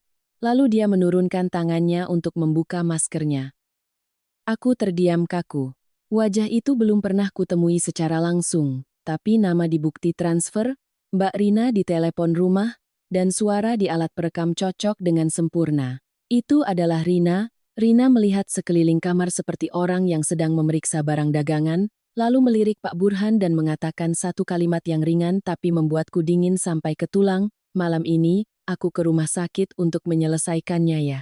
Aku menahan napas di dalam lemari pakaian, tanganku mencengkeram ponsel begitu erat hingga mati rasa. Rina baru saja menurunkan maskernya, lampu langit-langit menyorot jelas wajahnya yang berdandan tebal dan matanya yang tajam seperti pisau cukur. Dia berdiri di tengah kamar seperti pemiliknya, mengedarkan pandangan ke sekeliling lalu menoleh pada Pak Burhan, suaranya ringan tapi mengerikan, malam ini aku ke rumah sakit untuk menyelesaikannya ya. Pak Burhan melirik cepat ke arah pintu lalu merendahkan suaranya, pelan-pelan bicaranya. Menantuku sudah mulai curiga. Rina tertawa kecil, tawa yang kering dan dingin, curiganya diancam saja. Perempuan paling takut kalau namanya dijelek-jelekkan. Satu video, beberapa foto, dia pasti langsung bungkam. Aku merinding caranya berbicara tentang mencemarkan nama baik orang lain seperti membicarakan membeli seikat sayuran menunjukkan bahwa dia sudah terbiasa melakukan hal-hal kotor. Pak Burhan kesal, kamu jangan menghasut yang tidak-tidak, kalau dia memperbesar masalah, aku yang mati. Rina tersenyum sinis, melangkah ke meja, melemparkan setumpuk kertas dengan bunyi buk. Suara kertas tebal menghantam permukaan kayu terdengar di kamar yang sunyi itu seperti suara palu yang diketukkan. Kamu lupa kamu tanda tangan pinjaman darurat karena judi? Kalau tidak ada rumah ini, rentenir akan mencincangmu. Aku bicara jujur, kamu masih bisa duduk di sini berkat aku dan berkat Bu Hartini yang belum meninggal. Pak Burhan menyambar tumpukan kertas itu, wajahnya pucat pasi, suaranya menggeram, aku melakukannya demi kamu. Rina langsung membalas dengan tajam, kamu melakukannya demi dirimu sendiri, jangan bicara seolah kamu berkorban. Kamu yang gila judi, kamu sendiri yang masuk ke lubang itu. Sekarang kamu menyeret seluruh keluarga ikut ke bawah. Mendengarnya hatiku seperti diremas. Ternyata bukan hanya karena keserakahan yang samar, melainkan karena utang judi, pinjaman darurat, dan rumah itu menjadi satu-satunya pelampung penyelamat. Tapi yang membuatku paling merinding adalah tatapan Pak Burhan saat itu, tidak lagi terlihat sok berkuasa, tidak lagi bernada bapak mertua yang memberi perintah, melainkan tampang panik seorang pengecut yang tertangkap basah. Rina menarik kursi dan duduk, menyilangkan kaki menatap Pak Burhan seperti menatap anjing yang sudah dijinakkan. Kamu jangan lemah hati, kalau dia hidup, aku kehilangan semuanya. Pak Burhan menggertakkan gigi, dia itu istri. Rina tertawa hambar. Istri? Istri kok kamu tanda tangan asuransi atas namamu sebagai penerima manfaat, masih kamu sebut istri? Aku tersentak kaget. Dia tahu juga soal asuransi, berarti kedua orang ini tidak hanya berhubungan gelap tetapi juga merencanakan setiap langkah dengan matang. Pak Burhan berdiri dan mondar-mandir, suaranya kesal bercampur takut. Dia tadi di rumah sakit menamparku. Tidak, aku menamparnya. Dia merekam videonya. Rina mengerutkan kening. Kamu bodoh, jangan keterlaluan. Kamu biarkan dia merekam, nanti siapa yang akan menyelamatkanmu? Pak Burhan menggeram. Aku terlalu emosi. Rina mengetuk-ngetukkan jarinya pelan di meja. Suaranya merendah tapi semakin menakutkan. Emosi ya ditelan. Orang yang melakukan hal besar tidak membiarkan emosi menyetirnya. Sekarang dengarkan aku, malam ini harus selesai. Cukup, Bu Hartini meninggal karena komplikasi. Dokter menulis gagal multi-organ. Tidak ada yang bisa membantah. Rumah balik nama, kamu bayar utang, aku hidup tenang. Aku menelan ludah, tenggorokanku kering. Tepat pada saat itu, Rina tiba-tiba mengubah nada bicaranya seolah menusuk titik terlemah Pak Burhan. Kamu masih ingat Pak Dharma tidak? Pak Burhan terhenti seolah dipukul tengkuknya. Kamu ngapain mengungkit-ungkit itu? Rina tertawa sangat pelan. Dulu kamu mendorong Pak Dharma ke kolam. Kamu kira tidak ada yang tahu? Aku membeku. Nama Pak Dharma seperti kait yang menarik keluar lapisan lumpur hitam yang belum pernah kuketahui di keluarga ini.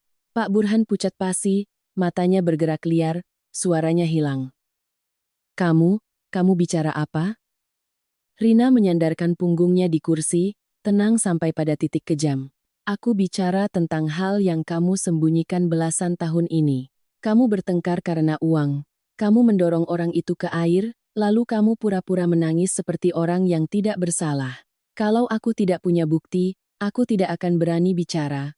Jangan lupa, aku kenal orang yang tepat untuk menggali kembali masalah lama. Pak Burhan tangannya gemetar tapi masih berusaha menggeram. Kamu mengancamku. Rina mengangkat alis. Tidak, aku mengingatkanmu tentang tali gantungan yang sedang melingkar di lehermu. Kamu mau hidup tenang ya ikuti aku.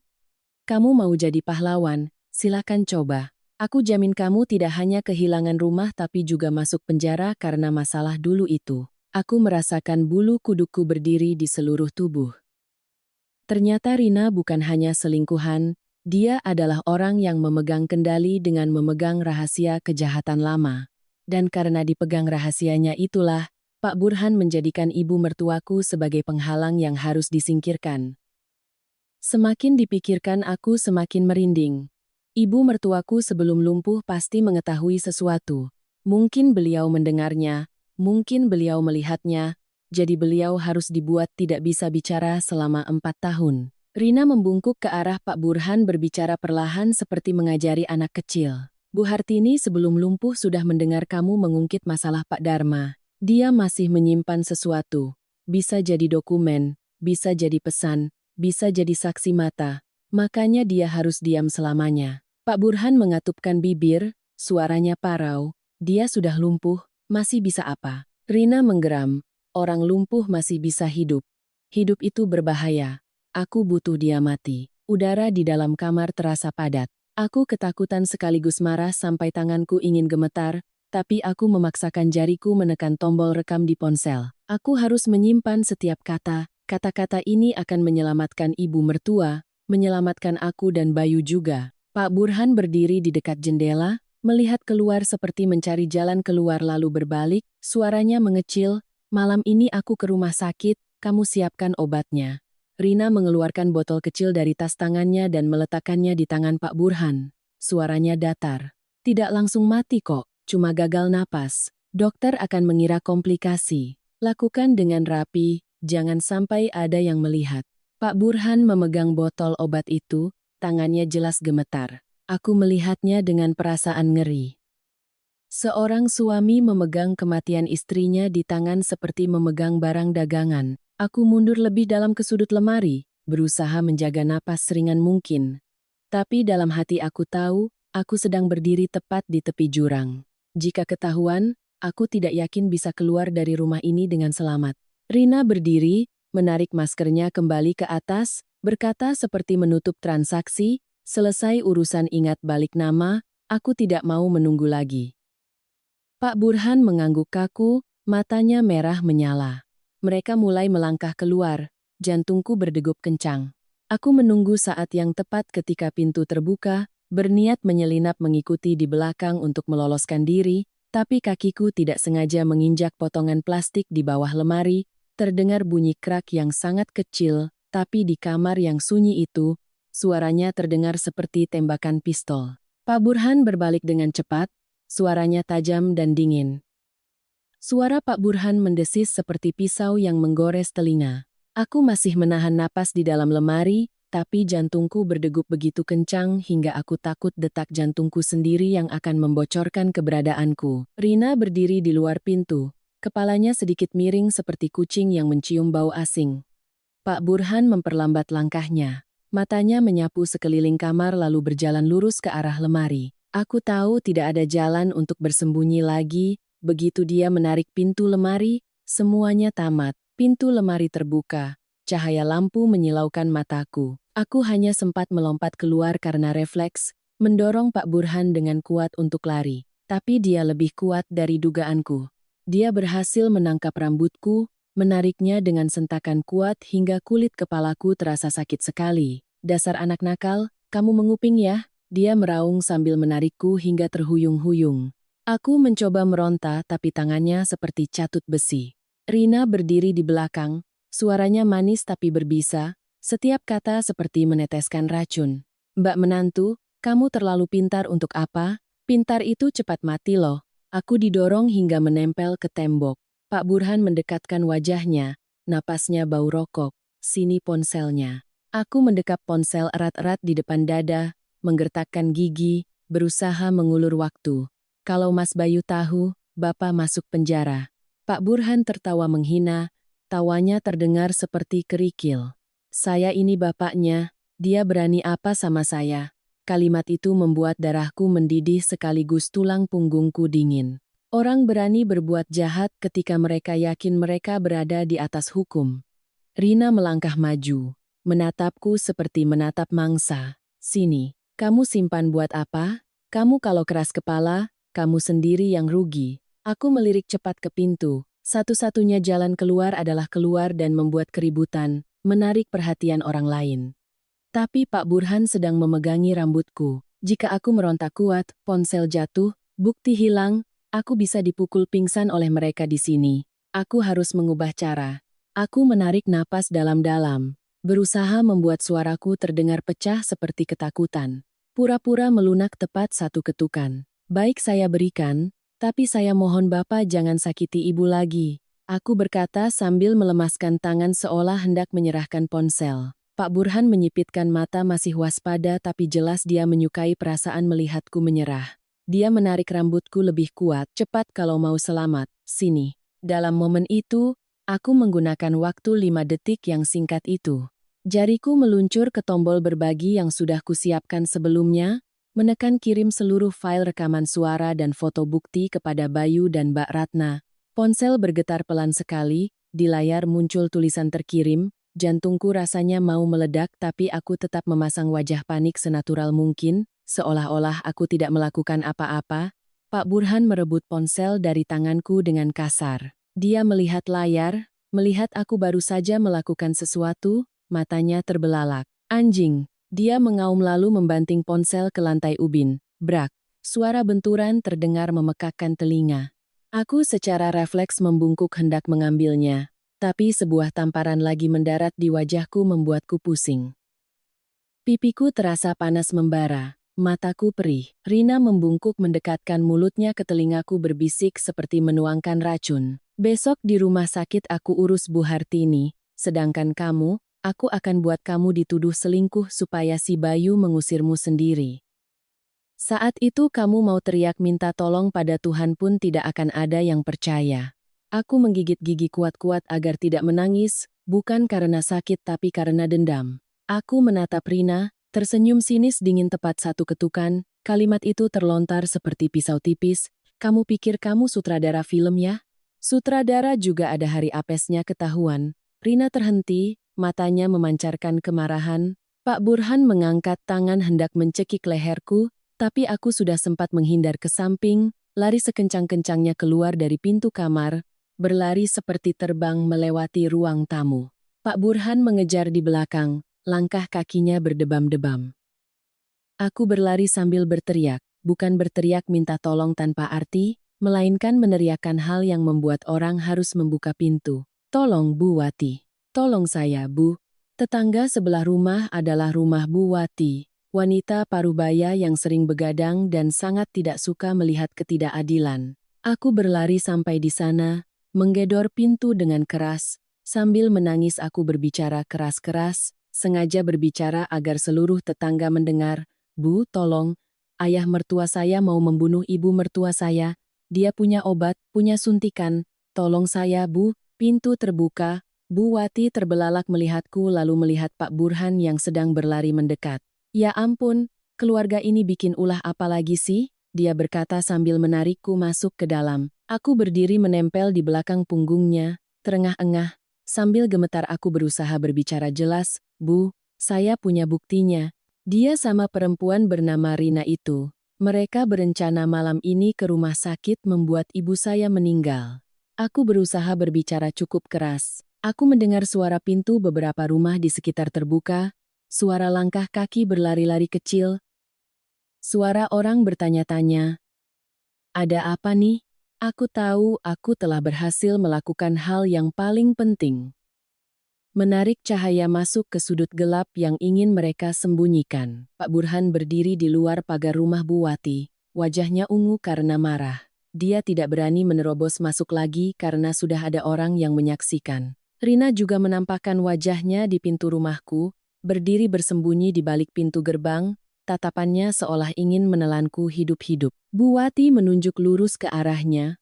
Suaranya lantang, "Pak Burhan, Bapak melangkah selangkah lagi, saya lapor polisi sekarang juga." Menantu lari ke sini minta tolong, "Bapak mau apakan dia?"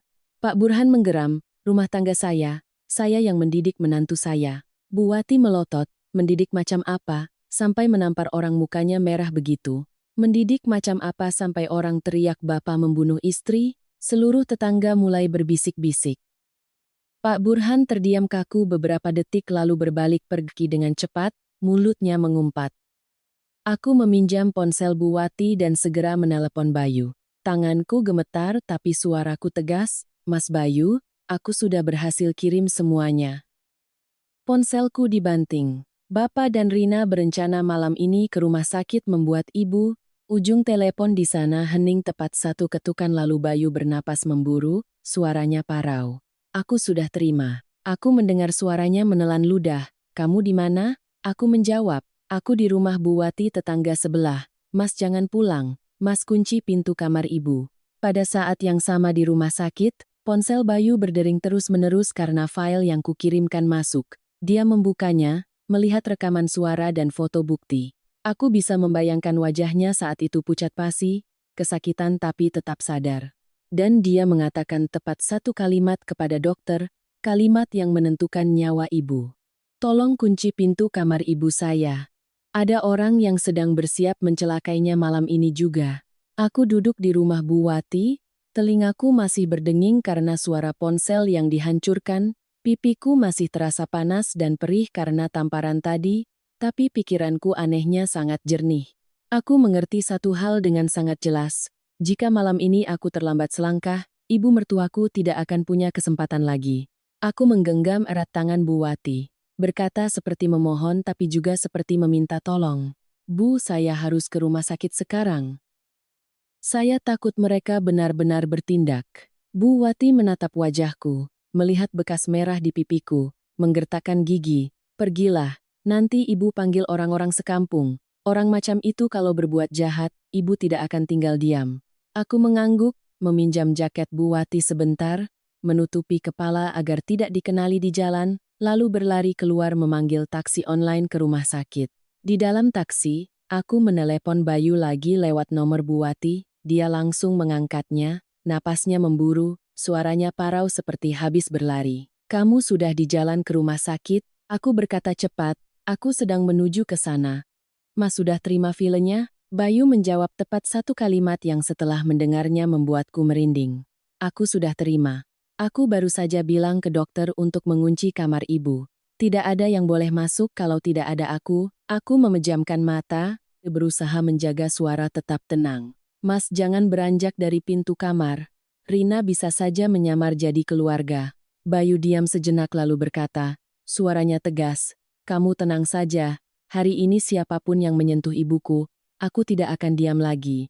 Ketika aku sampai di rumah sakit, koridor UGD terang benderang dengan cahaya putih, bau antiseptik menyengat, aku berlari sambil melihat sekeliling, rasanya seperti ada ratusan pasang mata yang sedang mengawasi. Bayu berdiri tepat di pintu kamar ibu, punggung bersandar di tembok, kedua tangan bersedekap di dada, wajahnya tegang dan kaku. Melihatku, dia melangkah maju selangkah. Matanya tertuju pada bekas merah di pipiku, bibirnya berkedut sedikit tapi dia tidak bertanya, hanya menggenggam tanganku erat-erat seolah ingin menyalurkan sedikit kekuatan padaku. Aku berkata pelan, aku tidak apa-apa. Ibu bagaimana? Bayu menjawab singkat. Dokter sedang observasi. Tapi kritis. Malam ini malam penentuan. Aku belum sempat bernapas lega. Ketika melihat di ujung koridor ada seorang wanita bertubuh ramping mengenakan topi, memakai masker, tangannya menenteng tas besar yang tidak wajar. Dia berjalan cepat tapi tidak terburu-buru seperti orang panik menjenguk orang sakit, melainkan terburu-buru seperti ingin lolos dari pos penjagaan sebelum ada yang memperhatikan. Aku langsung mengenalinya meskipun dia menutupi wajahnya. Gaya berjalannya dan caranya mengedarkan pandangan itu persis seperti Rina. Darah di tubuhku menjadi dingin. Aku menarik tangan Bayu dan berkata sangat pelan. Itu. Bayu mengikuti arah pandanganku, matanya menjadi gelap. Rina berjalan mendekati pintu kamar. Suaranya manis dibuat-buat. Boleh saya masuk menjenguk Bu Hartini sebentar? Saya kenalannya. Aku melangkah lurus keluar menghadang, tidak berteriak, tapi cukup keras agar orang di sekitar mendengar. Anda masuk sini mau apa? Rina menatapku. Matanya memancarkan kilatan terkejut tapi segera kembali tenang, bibirnya melengkung ke atas, menjenguk kenalan. Kamu siapa kok tanya-tanya? Aku menjawab. Saya menantunya dan saya tahu Anda siapa. Rina tertawa kecil, tawa yang meremehkan. Menantu ya urus saja urusan menantu, jangan ikut campur urusan orang lain. Bayu tidak menunggu lagi. Dia menerjang, merebut tas di tangan Rina dengan kasar. Rina berteriak, apa-apaan kamu ini? Kembalikan. Bayu membuka tas itu tepat di depan semua orang. Di dalamnya ada beberapa botol obat kecil, satu set alat suntik yang masih terbungkus, dan botol cairan tanpa label. Seluruh koridor heboh. Aku mendengar jelas ada yang berseru, ya ampun, ada suntikan tuh. Rina pucat pasi sesaat lalu segera merebut kembali tasnya. Suaranya melengking. Barang saya kok, saya menyuntikkan obat untuk keluarga sendiri memangnya kenapa? Bayu menggeram. Keluarga yang mana? Anda ini siapa kok bawa suntikan ke sini? Tepat pada saat itu, pintu lift terbuka, Pak Burhan keluar. Dia melihat sekilas, melihat tas terbuka, melihat Rina ditahan, wajahnya berubah warna sesaat, lalu dia segera membentak keras seolah menggunakan suaranya untuk menekan. Kamu bikin keributan apa di sini? Bentakan itu seperti ujung tombak yang bertujuan untuk meratakan semua orang. Tapi kali ini Bayu tidak mundur, dia berdiri tegak. Suaranya gemetar tapi keras. Saya yang bikin keributan, atau Bapak yang bikin keributan? Pak Burhan meraung, kamu bicara sama bapakmu begitu ya? Aku melangkah maju, menunjuk lurus padanya dan berkata jelas setiap kata. Hari ini bukan kami yang ribut, tapi Bapak yang ketahuan. Pak Burhan melotot menatapku, suaranya mendesis. Kamu mau main cara licik apa lagi? Aku tidak berdebat, aku hanya mengambil ponsel Bayu, membuka rekaman suara yang sudah kukirimkan tadi. Aku menekan tombol putar. Di koridor rumah sakit, di tengah cahaya lampu putih terang, suara Rina terdengar jelas sekali. Mas bikin dia pergi dengan tenang saja. Setelah urusan rumah balik nama beres. Suara Pak Burhan menjawab dingin seperti batu.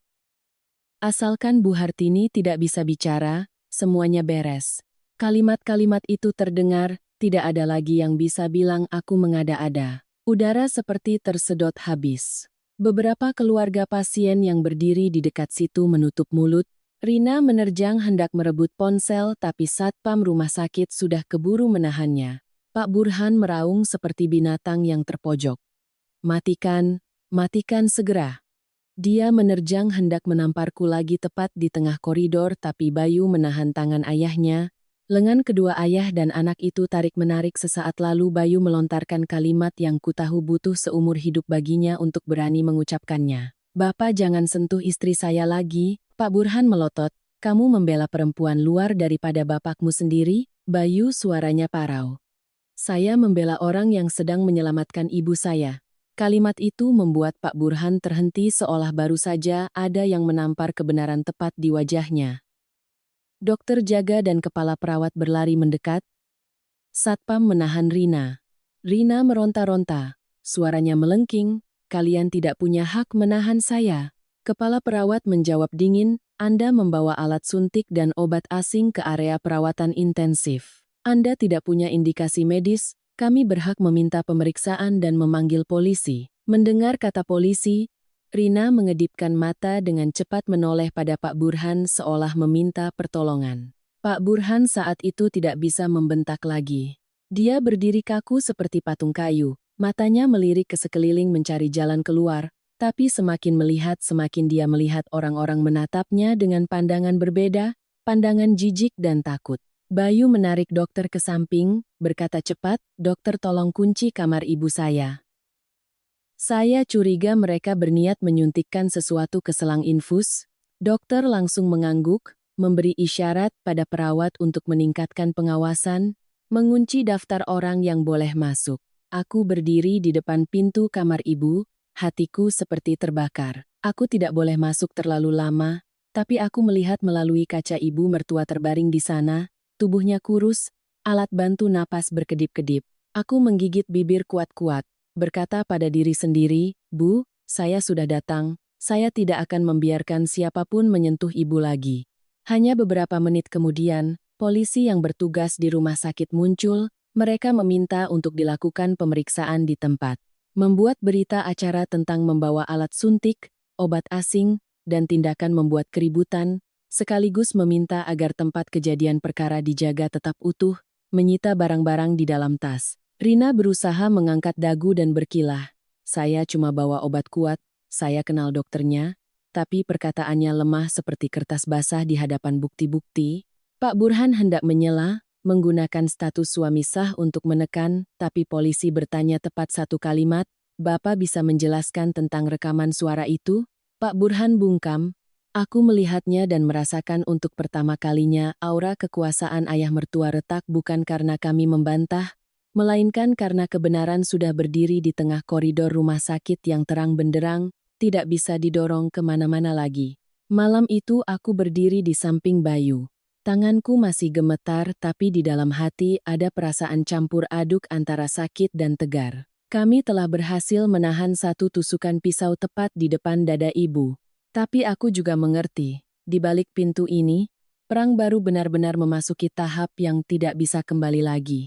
Setelah polisi yang bertugas di rumah sakit muncul, semuanya terjadi begitu cepat hingga aku merasa seperti sedang berdiri di dalam angin puting beliung.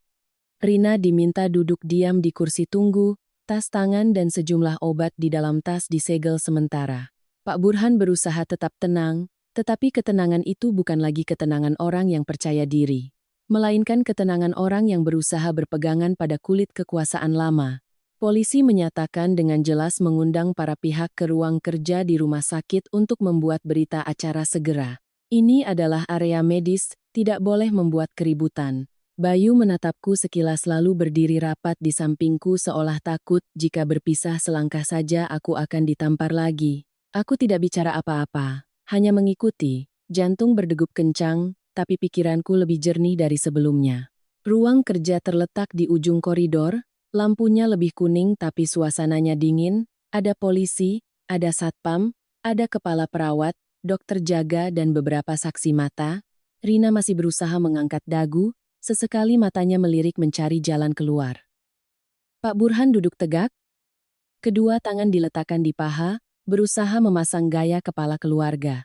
Ketika polisi mulai bertanya, dia membuka mulut lebih dulu, suaranya keras seolah ingin menekan seluruh ruangan.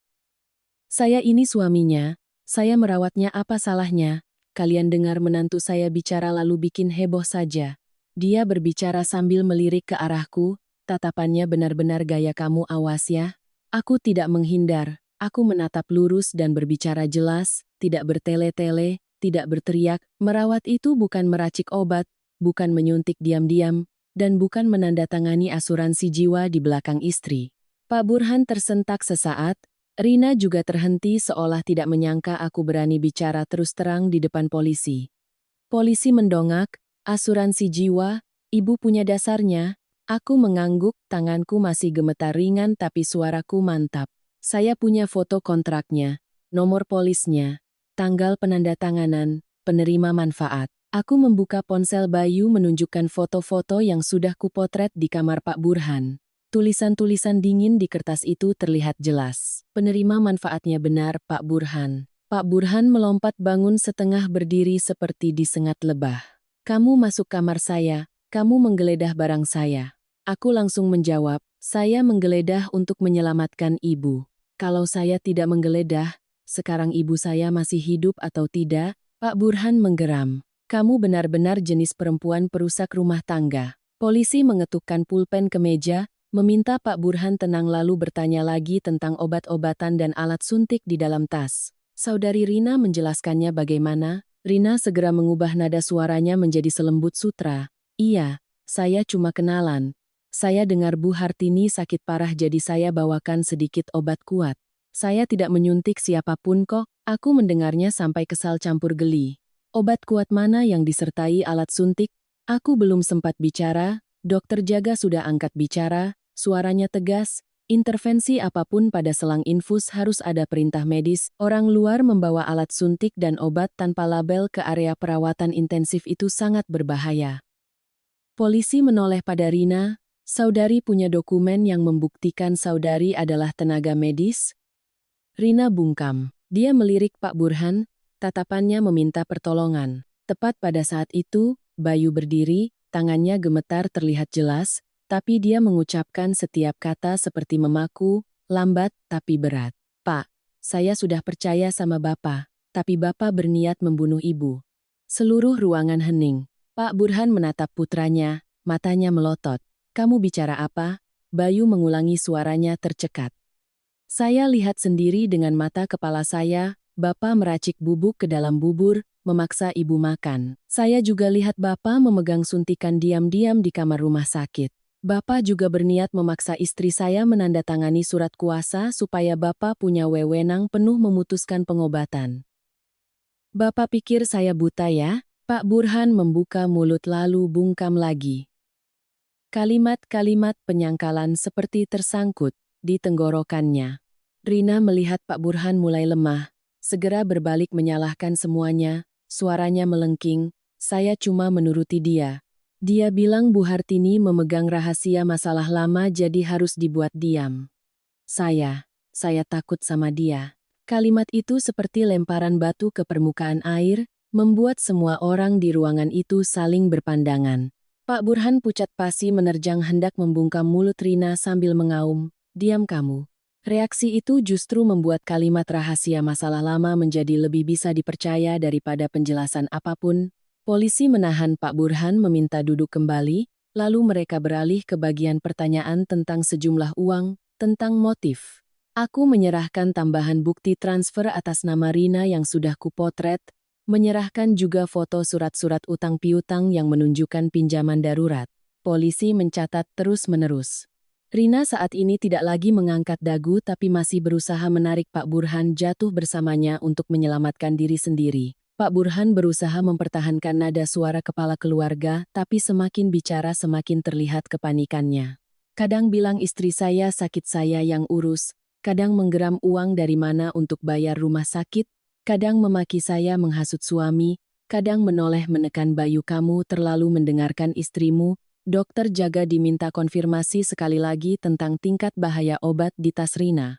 Beliau berkata terus terang, jika disuntikkan ke selang infus dalam kondisi pasien mengalami gagal multiorgan, risiko gagal napas akut sangat tinggi, bisa menyebabkan kematian. Mendengar kata kematian, Bayu membungkuk, kedua bahunya berguncang. Aku mengulurkan tangan menopangnya, tapi aku sendiri juga merasakan mataku panas dan perih. Polisi menatapku, ibu punya rekaman suaranya. Aku mengangguk, membuka file yang sudah kusalin dari alat perekam. memutar tepat di bagian Rina berkata bikin dia pergi dengan tenang, dan Pak Burhan berkata asalkan Bu Hartini tidak bisa bicara. Suara yang keluar di ruangan kecil itu terdengar jelas setiap kata. Pak Burhan seperti kehabisan tenaga, wajahnya berubah dari merah menjadi pucat, lalu pucat menjadi abu-abu, dia tidak berani lagi menatap lurus. Aku menatap Pak Burhan, di dalam hati terasa sesak sekaligus dingin. Aku berkata pelan, bukan untuk menghina melainkan untuk menutup sebuah pintu di hati. Bapak pernah bilang kehormatan keluarga itu penting, hari ini kehormatan itu diinjak-injak sendiri oleh Bapak. Pak Burhan melontarkan satu kalimat lemah. Saya cuma, tapi tidak bisa cuma apa-apa lagi karena semuanya sudah ada di atas meja. Video rekaman suara, obat, alat suntik, kontrak asuransi, surat utang. Akhirnya, polisi mengumumkan keputusan untuk menahan sementara Pak Burhan dan Rina untuk penyelidikan lebih lanjut, sekaligus berkoordinasi dengan pihak rumah sakit untuk melindungi pasien dan mengumpulkan bukti tambahan. Rina menangis, sambil menangis dia memaki. Gara-gara kamu semua. Gara-gara kamu menyeret saya. Pak Burhan tidak memaki lagi. Dia hanya duduk terkulai di kursi, matanya kosong seperti baru pertama kali menyadari bahwa kekuasaan yang dia andalkan seumur hidup tidak bisa menyelamatkannya lagi. Bayu jatuh berlutut, kedua tangannya menutupi wajah. Aku berdiri di samping tidak menangis bersuara. Aku hanya merasakan di dalam hatiku ada bunyi krak yang sangat kecil.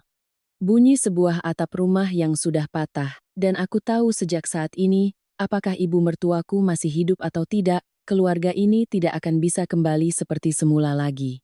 Setelah malam penggagalan pembunuhan, ibu mertuaku dipindahkan langsung ke ruang perawatan intensif, ICU. Dokter berkata kepada kami berdua dengan suara yang sangat pelan, seolah takut setiap kata yang jatuh akan membuat orang semakin patah semangat. Kami akan berusaha semaksimal mungkin. Tapi kerusakan hati dan ginjal ibu sudah terlalu parah. Tubuhnya sudah menanggung beban terlalu lama. Aku mendengar kalimat menanggung beban terlalu lama itu rasanya hatiku nyeri. Ternyata 4 tahun terbaring bukan hanya rasa sakit karena penyakit, melainkan juga rasa sakit seseorang yang digerogoti setiap hari di rumahnya sendiri. Bayu berdiri di sampingku, matanya tidak berkedip. Bibirnya terkatup rapat seolah berusaha menahan sesuatu yang akan pecah. Aku menggenggam tangannya. Tangannya dingin sekali. Kedua suami istri tidak ada yang menangis bersuara.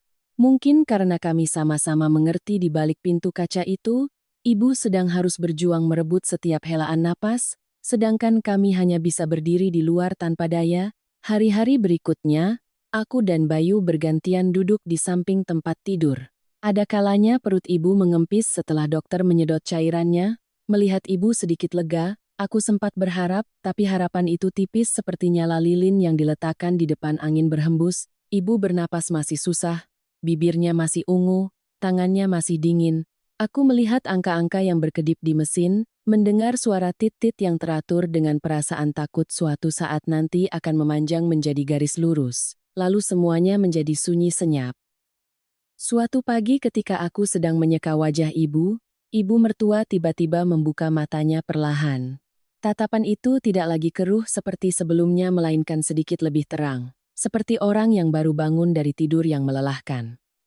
Ibu menatapku lama sekali, lama sampai aku mengira aku menyakiti ibu. Aku buru-buru bertanya pelan, "Bu, ibu ada yang tidak nyaman?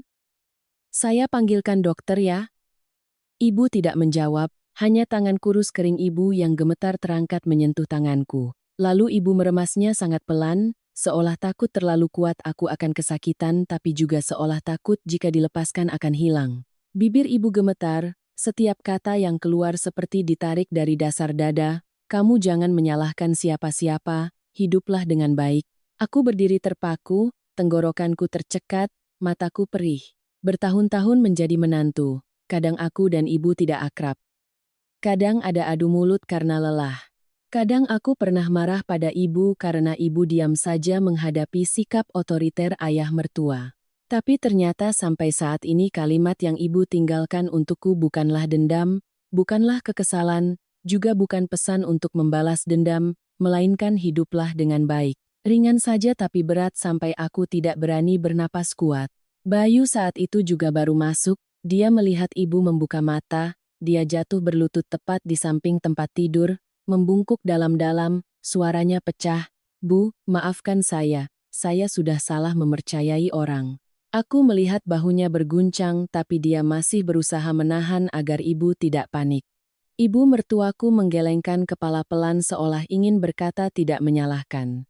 Lalu ibu mengarahkan pandangannya menatap Bayu sekali lagi, lebih lama daripada saat menatapku. Tatapan itu seperti tatapan terakhir seorang ibu untuk anaknya, antara sayang dan kasihan. Tidak ada yang sempat bicara lagi, suara mesin monitor tiba-tiba memanjang, suara ngiying yang tinggi dan dingin seperti memotong semua kata-kata yang masih menggantung, garis jantung di layar dari berkedip perlahan berubah menjadi lurus. Dokter dan perawat berlari masuk, mendorong kami keluar. Bayu berpegangan pada tepi tempat tidur, matanya terbelalak seolah tidak percaya. Aku berdiri terpaku, kedua kakiku seperti dipaku ke lantai.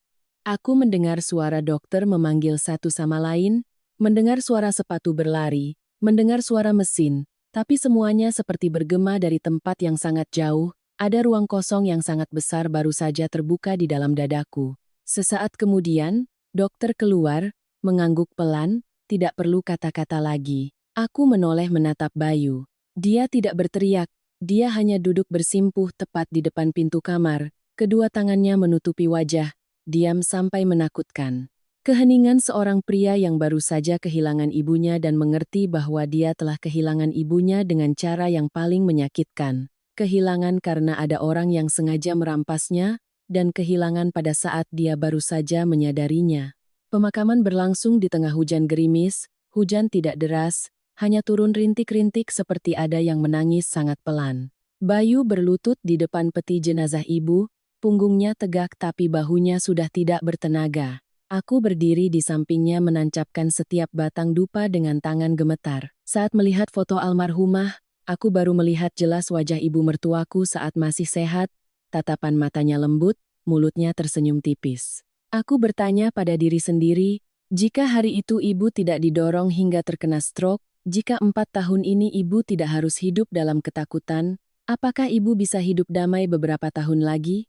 Tapi hidup tidak ada kata jika, hidup hanya ada hal yang sudah terjadi, dan hal yang harus diterima. Beberapa bulan kemudian, sidang pengadilan berlangsung. Aku dan Bayu duduk di kursi barisan belakang. Pak Burhan dan Rina berdiri di kursi terdakwa. Ketika jaksa penuntut umum membacakan dakwaan, setiap kata jatuh seperti batu, percobaan pembunuhan berencana, penganiayaan berat yang berlangsung lama, penipuan asuransi. Aku menatap Pak Burhan, dia tidak lagi memiliki gaya sok berkuasa orang yang pernah membentak-bentak di rumah. Dia menundukkan kepala. Rina masih berusaha membantah tapi suaranya sudah tidak tajam lagi, hanya terburu-buru dan panik. Ketika vonis dijatuhkan, keduanya dibawa pergi. Tidak ada pemandangan yang heboh, hanya ada suara borgol besi beradu yang terdengar membuat merinding. Aku mengira aku akan merasa puas, tapi tidak. Di dalam hatiku saat itu hanya tersisa ruang kosong yang dingin, karena meskipun hukum telah menghukum orang jahat, ibu mertuaku tetap tidak akan kembali. Keadilan datang tepat waktu untuk menutup pintu kejahatan, tetapi tidak tepat waktu untuk menahan seseorang yang sudah menderita terlalu lama. Malam itu, aku menyalakan dupa di depan foto ibu. Asap dupa tipis mengepul lalu menghilang di udara seperti ucapan selamat tinggal. Aku berbisik, suaraku pelan sekali sampai hanya aku sendiri yang mendengarnya. Saya tidak bisa menjaga ibu, tapi saya bisa menjaga kebenaran. Saya akan hidup seperti pesan ibu, baik dan jujur meskipun kadang dirugikan. Aku menoleh menatap Bayu. Dia duduk diam, matanya merah dan bengkak. Aku mengerti. Mulai hari ini dia harus belajar hidup dengan luka sayatan yang tidak akan pernah sembuh sepenuhnya. Ada hal-hal dalam hidup yang tidak bisa disebut untung atau malang, hanya sebuah pelajaran yang terlalu mahal, mahal sampai orang harus membayarnya dengan sebuah keluarga. Dan pada akhirnya, hal yang tersisa untuk dipegang bukanlah kebencian melainkan kesadaran, keluarga bukanlah tempat untuk menutupi kejahatan, melainkan tempat di mana orang yang paling lemah harus dilindungi.